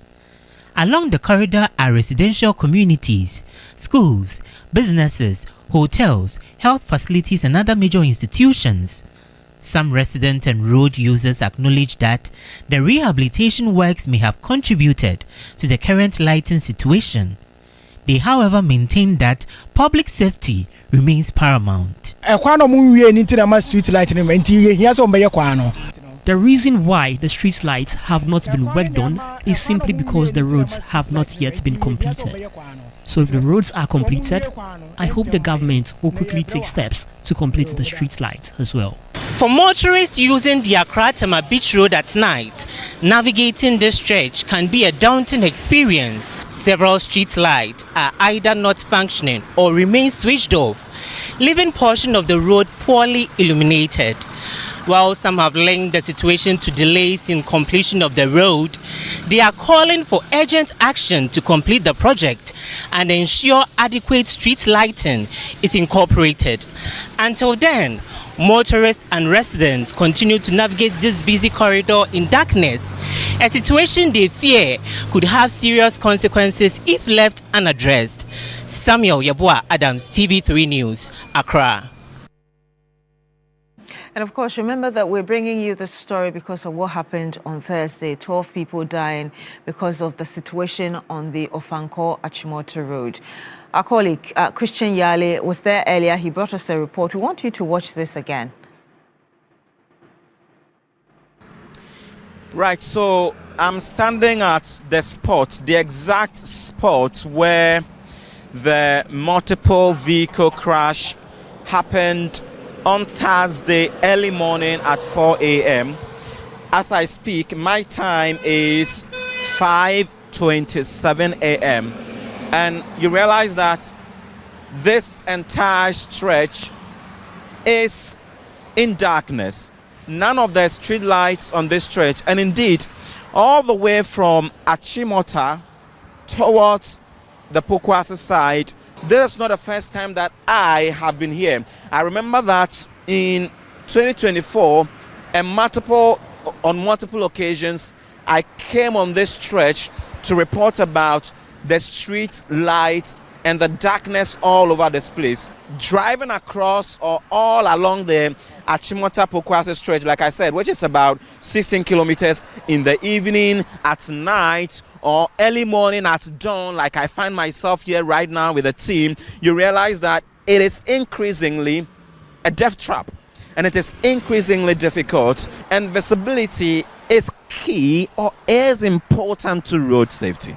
That is the point we are making here. When you read the Road Traffic Act 2004, Act 683, and also when you read the Road Traffic Regulations 2012 LI 2180, they place emphasis on ensuring that hazards on our roads are minimized, with authorities obligated to provide road infrastructure that does not expose users to avoidable danger. And the word here is avoidable, team.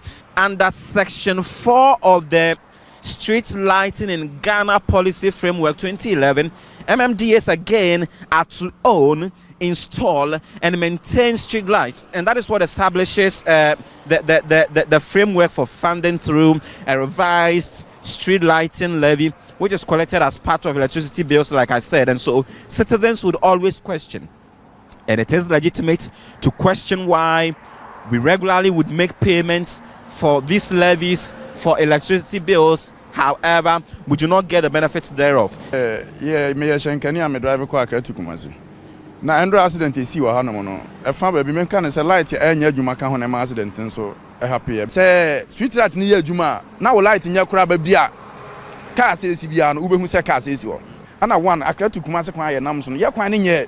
Kwan na say ana car kura say si kwan so wo mba betwe car na ma ye kura ya sem. Me madwudwene ni say aha no on say gas no esane eba mo the speed na afu overhead no aka mo ye runs for hall no obi adu ho a obe slow down and sana afu overhead no. When you go further to even the Pokwase interchange, which was commissioned just about 4 years ago, you know, when that one was commissioned in the night at dawn like this, when you use a stretch, it was so beautiful.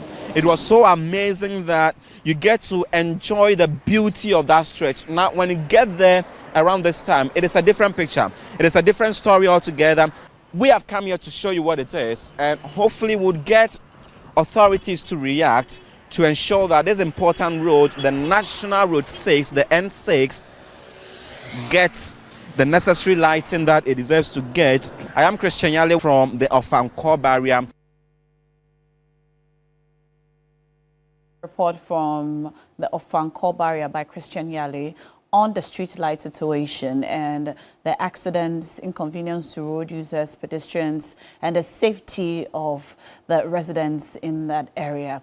We received similar reports about the Teshi Accra Tema Beach Road, the Teshi Bush Road, some parts of Oyarifa, some parts of the Aimensa Peduase Highway, among other places. If you live in any of these such areas, you may let us know exactly what the situation is there or any other area which we have not mentioned or covered. We are introducing a series on street lights and the safety concerns and risks to you, persons who live in such neighborhoods or in such areas or use those roads to and from work every day. Let us know. We will activate the phone lines, or you may send in your messages. Our WhatsApp number is active, so you can let us know exactly what the situation is where you are. Beatrice, you did mention some of the areas that we put up that you have experienced or encountered some difficulties at night. Of course. I mean, from last week Friday, when we started talking about this seriously, I did mention like the Mahama Road, where, you know, for a long time as well, especially around where you see the statue of Captain Mahama. Okay. It's just so dark, and it's been there for months. I don't know whether I can say years, because I've used it a number of times, and it's always very dark. And this morning you mentioned a very important road as well, which is the Ebri, what we call the Ebri Highway. Yeah. And so it looks like the problem is not just limited to, you know, where the Ofanko area where we had the accident. Yeah. We've just brought us a report on the Teshi Beach Road, and that place also hasn't had lights for a long time. And I used to use that road frequently. That's where you have the Nautica, that college there. And so it's really widespread problem that I'm hoping that we'll be able to deal with. And I think that from last week when we started talking about it, people from across the country as well started giving us reports. It was only in one area in the Upper West region where somebody said the MCA had done well restoring broken down traffic and lights and all of that. But aside from that, majority of places in the country seem to have this very problem of lights, really. And so we are joined via video call now by he is actually with the Bureau of Public Safety, Samson Deklu. He's the technical lead for built environment, and he joins us via video call now. Hopefully he can hear us. Good morning to you, sir. Thank you very much for joining us.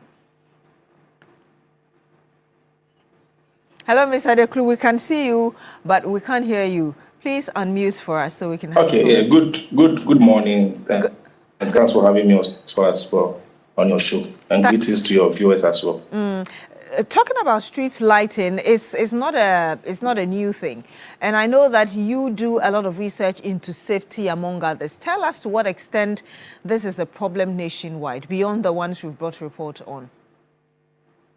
Thank you very much. I mean, like you rightly mentioned, this is not a new thing we are experiencing. I mean, it's been around us for quite a long time. And the extent to which it affects our lives, I mean, we can't even downplay it. I mean, the recent one that we saw, I mean, when you have very dark streets, what that means is that you put everyone using that particular stretch at risk in terms of getting accidents. I mean, of our court case is just one in many that has gotten the nation's attention. If you drive from the Banyard, if you are very familiar with the Banyard stretch, all the way through Awisha Blekuma, and you use the Pokwasi stretch, even to Kwabenya Junction. The place is so dark that during the night, you are just depending on your headlamps. And you know that stretch, people crossing and out of it every now and then. So we just can't downplay on the effect it's having on our daily lives as a people. And most of us who work even in the city come back home mostly in the evenings. So you can imagine driving at night and your visibility is impaired. You can just imagine what that means to you as the road user. And even those who are not even driving at night, those who are walking, if you don't take care, you might even knock down someone. And that might not even be an intentional. That might not be intentional. But I mean, because you don't have pure visibility, you end up causing a lot of issues on the stretch. So for us, we think it's something that we don't need to even be hammering on. I mean, even with the fact that we pay every month for street lights, this should be something that we should be discussing. I mean, not at all. Not on the fact that citizens are even paying for it on a monthly basis. So the effects are dire. I mean, we've lost lives. Lives are being lost every now and then. If, like you mentioned, your report states a number of roads. I mean, if you delve further, you can. It's a canker. It has not become a canker for us. It's like a cancer we are fighting now. And every now and then we try to do an aspect of it, then leave the remaining. It's becoming one too many of an issue for us now to solve. When we talk about this, we hear people tell us about the theft of the street lights that we obviously we put on our streets. Why do you think we've been unable to deal with this problem over the years? You see, the aspect of theft is just one small part of the whole problem we are facing. We get it? Yes, I mean, there are issues of that. We have not been able to do so because, I mean, it is only happens at night when other street lights are not functioning. So when the areas are very late, I don't think a criminal or a thief will go climbing that street light of more than 3 meters high, just remove the bulbs out of it. And mostly it's the cables that they cut that makes the light dysfunctional. So when we have measures totally in place, I'm sure the amount of these things are just minimal aspect of it. The major issue probably might go into the quality of the street lights that we are installing on our stretches and how often we even maintain them. I remember during the COVID time, a stretch from Banyard all the way to Ablekuma Cave, all the street lights were changed. And to date, they are still not functioning, even when they were changed from old ones to new ones. So there's a fundamental problem we will need to be solving, because we can't associate everything happening to the street light to just theft. That might be an aspect of it. But the other aspect that we need to be looking at, how routine does assemblies go around to check that which one is functioning? The ones we are installing, how easily are they for us to replace and maintain? Do we have to replace the whole system or just the bulbs can be replaced? We need to look at all those things also as well in ensuring that Hello, Mr. Deklu. Our streets and our roads are very safe for us to use. You talk about quality of the, yes, we can hear you. You talk about quality of the bulbs as well as maintenance. To what extent do you believe investigations into these two areas that you talk about would help resolve the problem? Hello, Mr. Deklu. Please, I didn't get the question. Yes, I was asking you. You mentioned quality. Yeah, I can hear you now. Yes, you mentioned the quality of bulbs that we have, and even the maintenance of the street lights themselves. You seem to have downplayed the issue of theft when it comes to the street lights, the cables, among others. And I'm asking you, to what extent do you believe launching investigations, for instance, into the quality of procurement and maintenance would help deal with this problem? Okay, so I'm not totally downplaying on the theft aspect of it. Like I actually mentioned, that the stealing of the cables also go a long way to affect the functioning of it. But we need to also go beyond just that to be able to ascertain whether the ones that we are installing, we can easily replace them, we can easily maintain them, and how we even safeguard the cables within the system, so that it doesn't give access to these miscreants to have an easy way around it.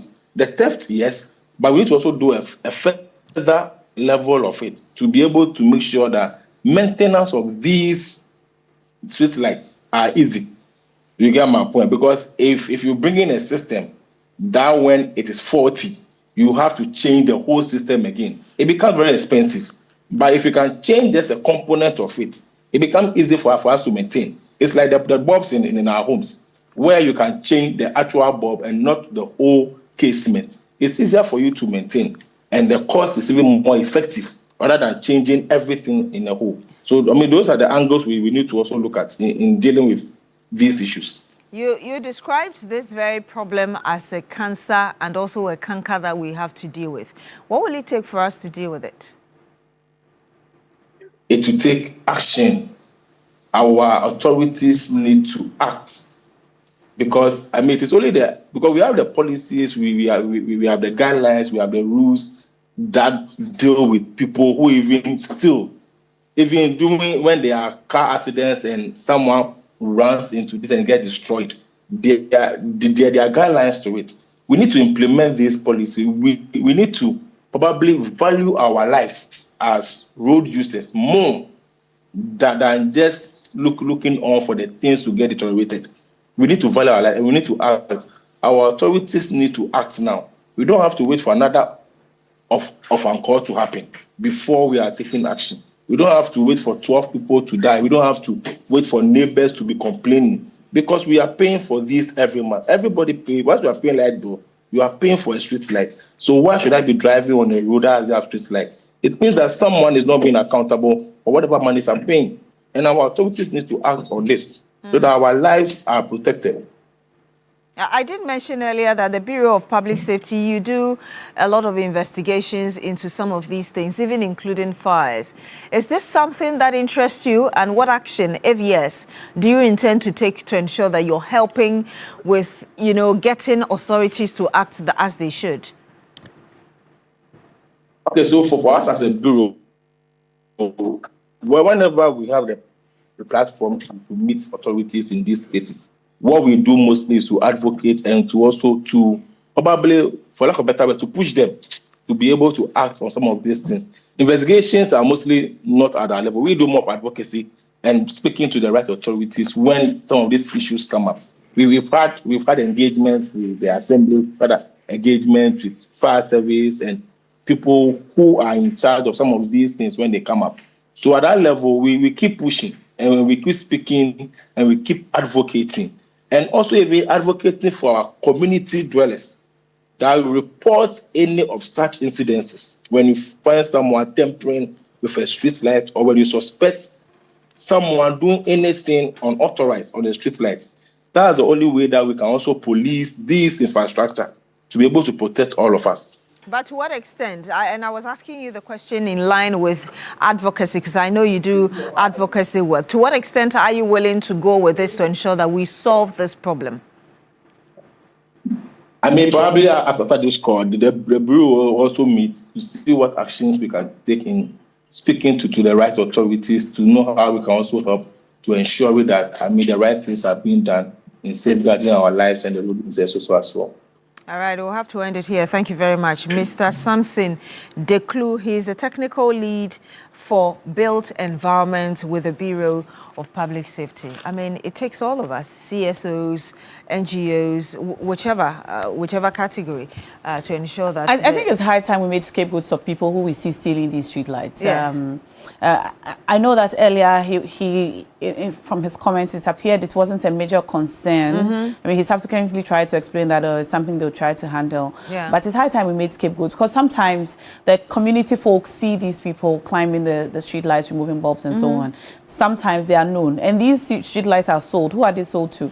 And I thought we even installed CCTV cameras around. Precisely. So are they not capturing the Precisely. thieves, as It's it were? possible to find these people, because yes, there is the problem of the lack of street lights in some areas.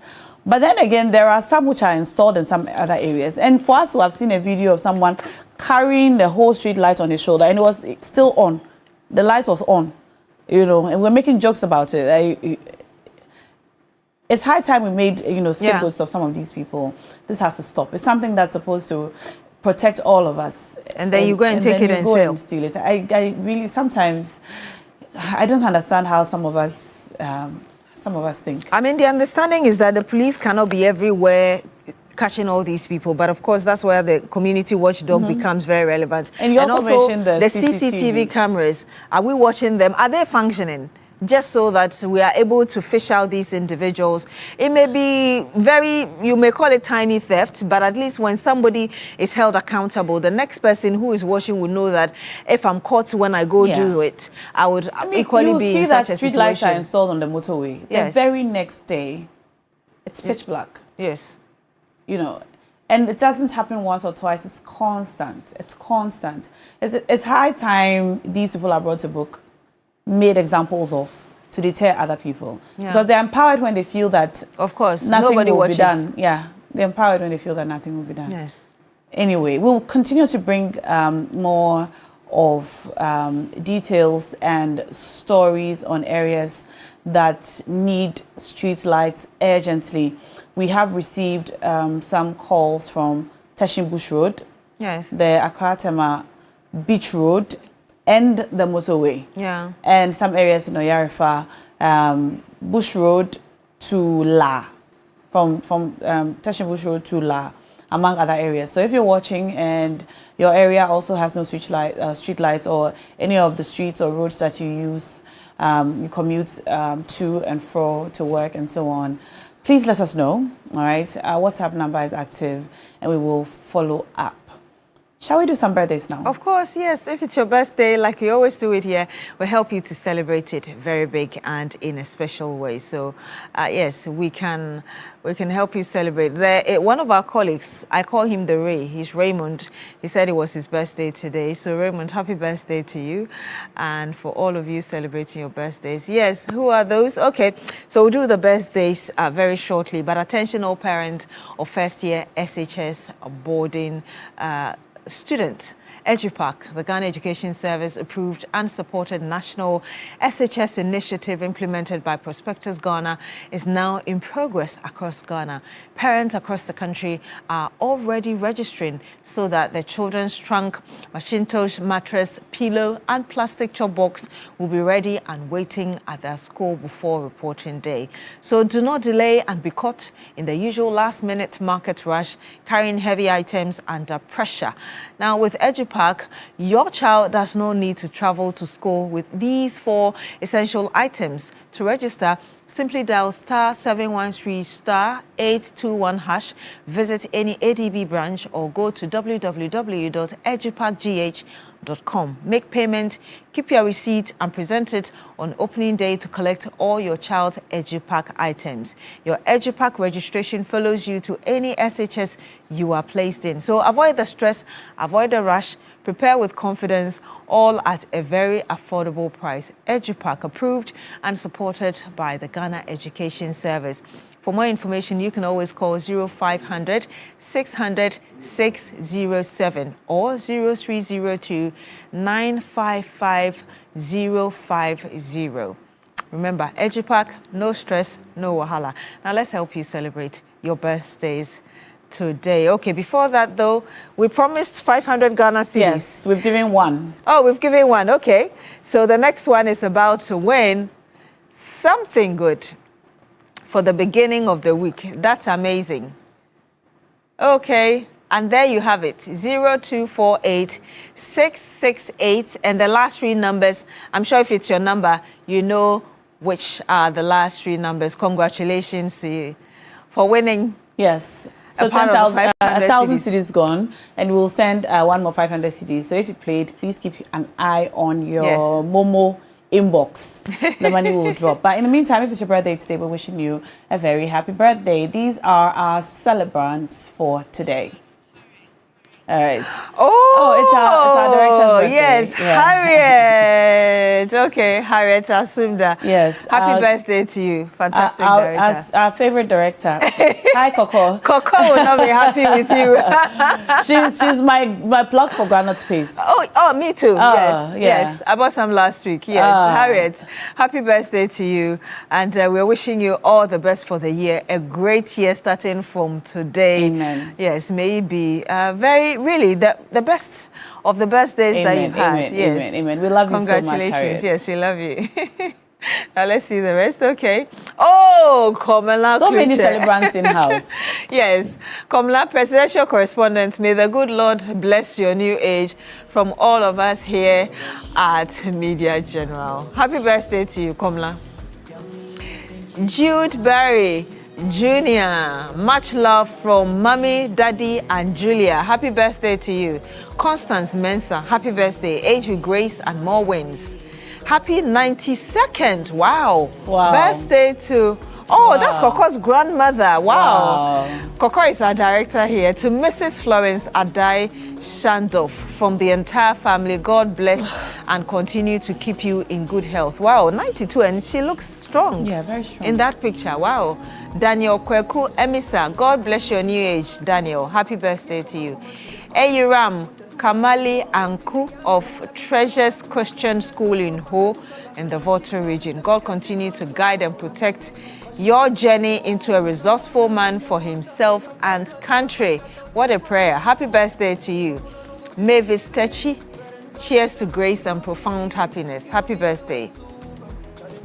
Happy birthday, Denzel, Kobina Paddy, Kofi, of KNUST. God bless you. And this is from your dad and your mom and your siblings to you.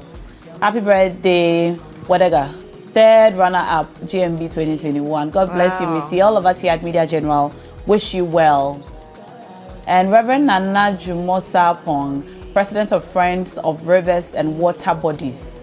Happy birthday to you. Hot cousin, Reverend Emmanuel Atukwefiu, aka Papa Shango. Happy birthday to you, sir. And to Wisdom Yanana Ntam at Petrosols. Happy birthday to you. It's from your daughter to you, Mayfia. God bless you immensely. Lovely picture there, Mayfia. Yes. And CEO of Tiang Couture in Kumasi. Happy birthday to you. God bless you. It's your 40th. That's a big one. Wow. Happy birthday, Jill Amadou Boafo. Happy birthday. God bless you abundantly. Gloria Yaute of 3 Sports. I think she took this picture this morning. I saw the background and it looks like, I was like, okay, this is the Media General background. Happy birthday, Gloria Yaute. Yes. God bless you. Efwa Ansa Isiedu, manager of Coconut Grove Hotel of Boase. Wow. Happy birthday, Efwa. Mrs. Benita Isiedu from your husband, Owusu Isiedu to you. Happy birthday to you. Cyril, God bless your new age. Cheers to greatness.